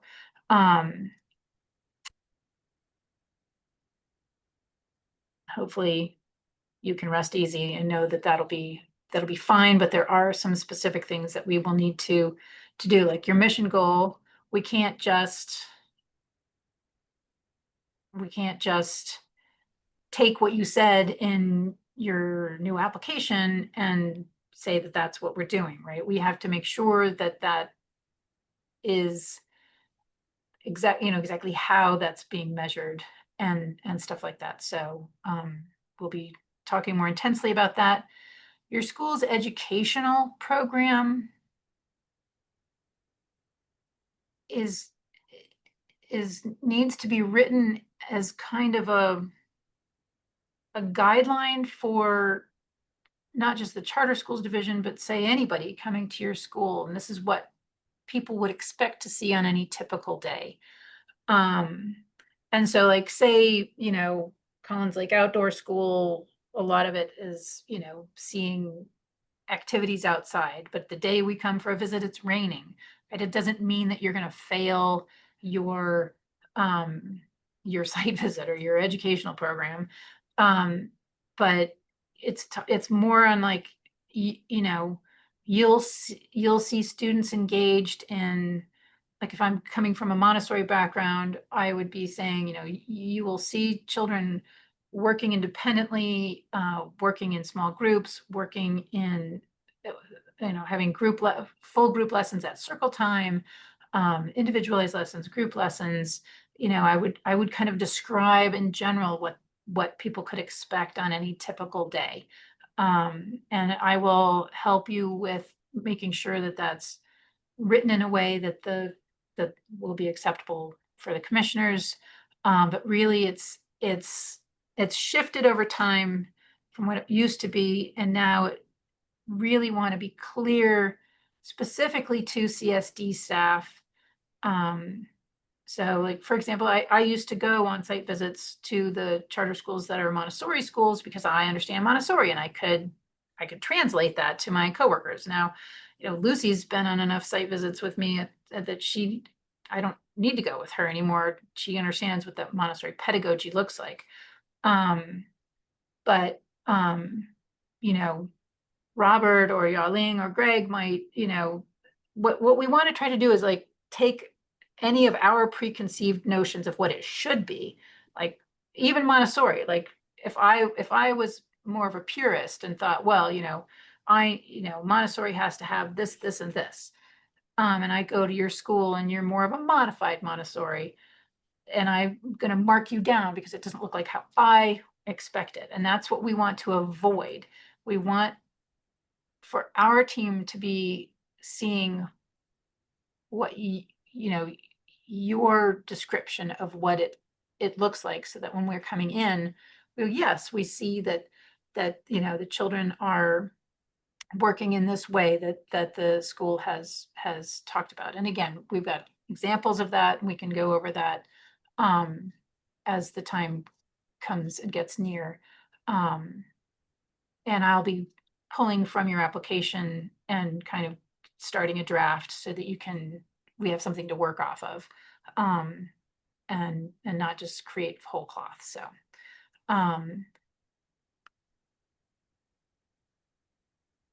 with the mission goal, I think I did a pretty good job in telling you guys, and I can't really remember, but I think you guys did a pretty good job of writing that out in your applications. But it needs to capture how students are better off because of attending your school. The data has to be able to be desegregated by each student subgroup. So not just like by this grade or that grade, but you could say this, the economically disadvantaged kids. And the form, it needs to be outcomes for kids, not inputs of the school. So again, I will take what you wrote in your application and be crafting examples and getting examples from existing schools that we can work with so that we get all that correct. So, I often, I always feel like one goal is enough. But as particularly in your first 5 years, contract term, because it's hard. You don't know what your student population is yet. You don't know what their particular needs might be. So, we want to make sure that you're writing a goal that's capturing all the kids, that's, we think is achievable. I think that it's always a good idea, though, for the school leadership team to be thinking about what do we wish we could capture, and be thinking about, always thinking about your next contract term, because you can always propose something more in the future. You really want, your mission goal data to be a support for why your school should continue to exist. You can have two goals. I honestly don't feel like we've ever really, I don't know if you've got two goals that are pretty different, and one's for all of the school students at the school and one's maybe for just a particular grade level, and one of them you exceed and the other one you're working to meet. What does that mean for your one overall standing? Do we just average that? Should everybody at the school exceeding their mission goal, and this one grade who's not meeting their mission goal, should that one drag this group down to meets? So, again, we'll talk about this more after the November checklist is turned in, as we start to work on contract negotiations. But with what you're doing, and I would say that this is good for not just your mission goals, but thinking about other policies and procedures too, thinking about, what your vision is, how much imagining yourself in the future and looking back, and you can ask yourself, how much did we do? How well did we do it? Is anyone better off as a result? How do we know that they're better off? What data did we collect that tells us that they are? And that's results-based accountability. Thinking, what do you want for these kids? What do you hope for them to be able to achieve? And how are you going to know that they've achieved it? So consider that. So the things that will be negotiated in your contract are going to be your school, your mission goals, your academic choice, and then any material terms that limit your charter. So how the enrollment cap, the grade levels, and then if you're going to have a material term like an explicit, like, Inspira STEAM Academy, like any of those types of functions. If you're going to be getting some type of explicit program from some other entity type of thing. So again, I talked about this a little bit, this is the educational program is a description of what anyone could expect to see when they observe your school. So I, of course, haven't gone through the March checklist. We'll do that at a later date, and then the May checklist. But I just wanted to give you an overview of the commencement of operations checklist. The PEC will vote at their June meeting on a commencement of operations. The CSD will be presenting the checklist. And so the things that we're needing to give to the commission at the June meeting is the assurances to demonstrate the lease purchase, or ownership arrangements that complies with statute. The evidence that they have timely submitted all their required materials to PSFA for lease reimbursement payments by their deadlines. The PEC will have to approve any substantial changes to your educational model, staffing, organizational, or governance plan, or finance plan that were presented in the application. So I'd rather get this information to the commissioners before June, if possible, if there's going to be any changes. I think it's better to let them know that ahead of time. Like, for example, last year, one of the applicant schools in their application had written that they were going to be offering like something like internships with the military base. And then when they were writing their responses to the implementation year checklist, they left that out. And some of the commissioners were really upset. They were like, that's what you said. That's what you sold us that you were going to be doing. And now you're leaving it out. And the school was like, well, we haven't really had official conversations with the, the government about that. And it's like, well, you need to get that pinned down. So again, when we're working on your ed program together in November, we'll be able to talk more about that. So, if you have changes in governing board members, that's going to be fine. But if I can't think of what a change in your governance plan would be. But if you were like, well, we want to be a STEAM academy, and then you're like, no, we want to change to project-based learning. It's that kind of big shift that we need to alert the commissioners about. Again, we're going to be looking at, do you have a foundation? Are they in compliance? And do we have the signed conflict of interest statements from all currently seated board members and your head administrator? So that's June checklist. It's not very much.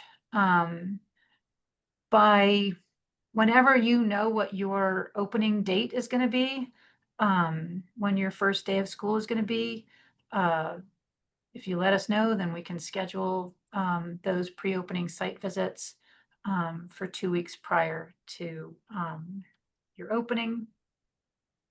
There is a pre-opening site visit checklist. Number 1 is that there aren't any unresolved issues with the implementation of your checklist.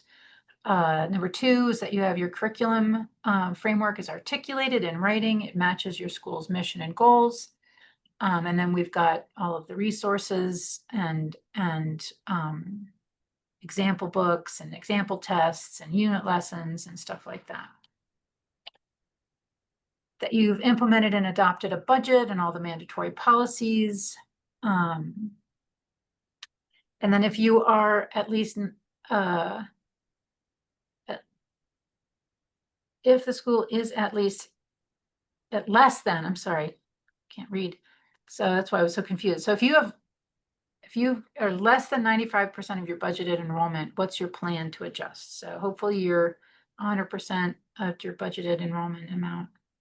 And then, the facilities documents, you have your e-occupancy, the PSFA letter, you have your lease.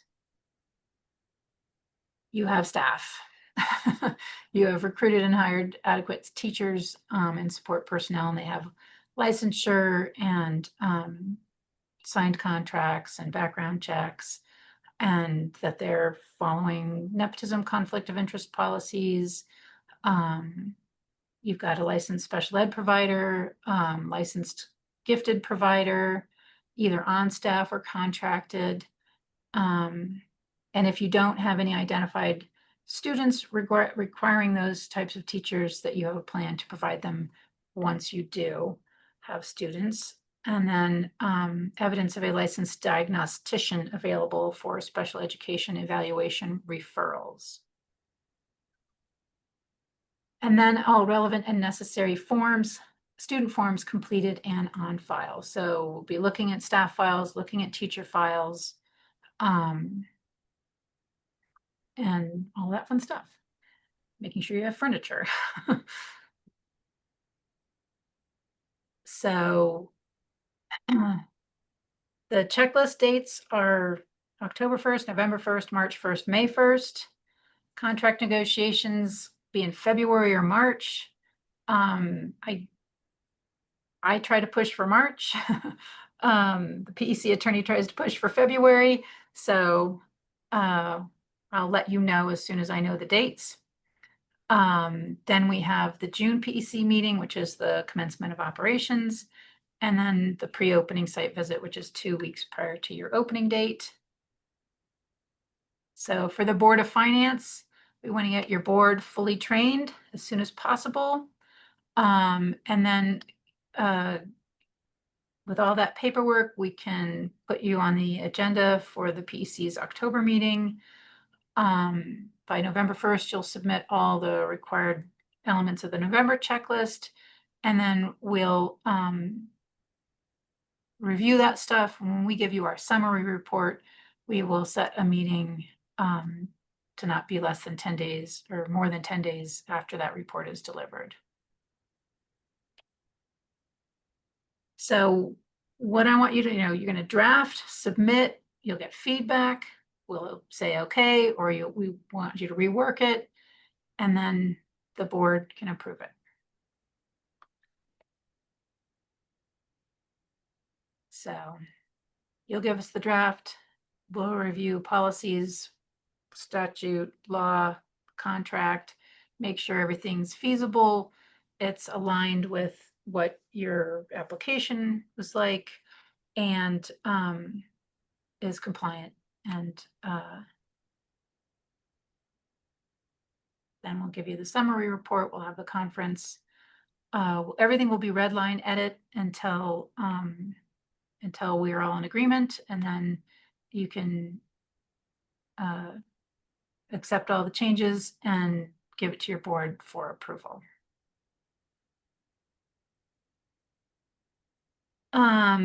So again, just as a recap, anything that's required in the checklist, which is Indian Ed, language and culture, and identity, equity, and transformation, we will make sure that we are presenting those people to you in one of our trainings so that you have met that requirement.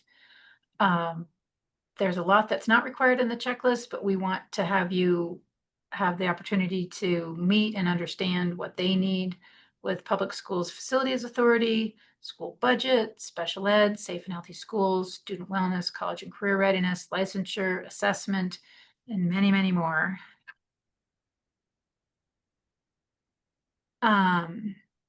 So again, evidence of consultation, anything external to PED, copies of emails back and forth, and internal to PED, if you have copies of emails. Otherwise, it'll just be the attendance at the IY training will fulfill that. And that is what I have for everybody today.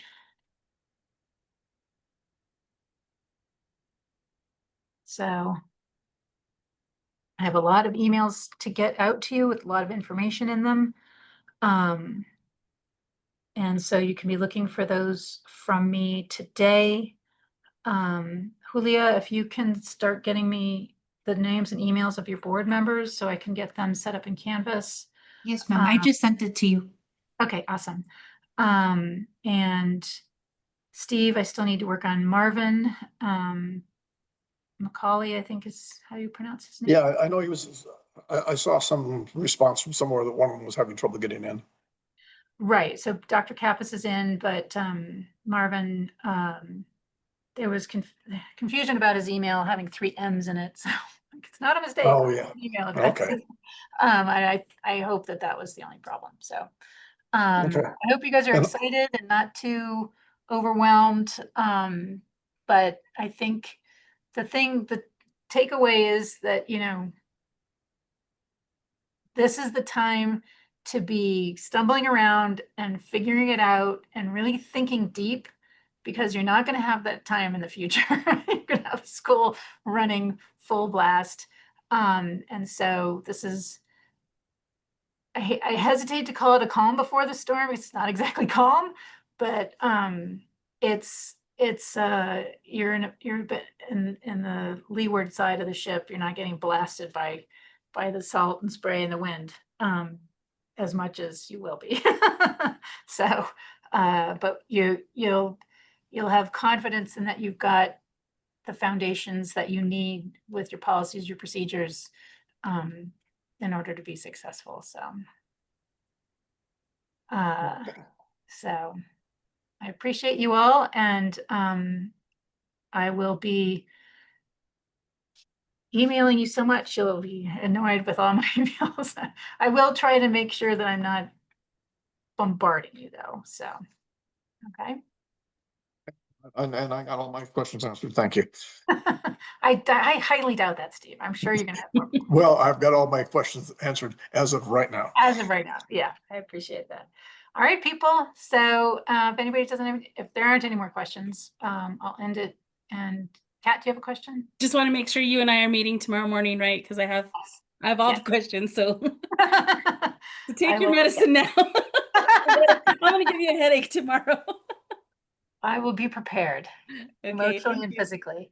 All right, thank you guys. It's exciting time, and you know, if I didn't say it before, congratulations, and you know, let's get these 3 schools ready to be outstanding charter school options in the state of New Mexico. Thank you. Done. Thanks, everyone. Thanks, everyone. Bye.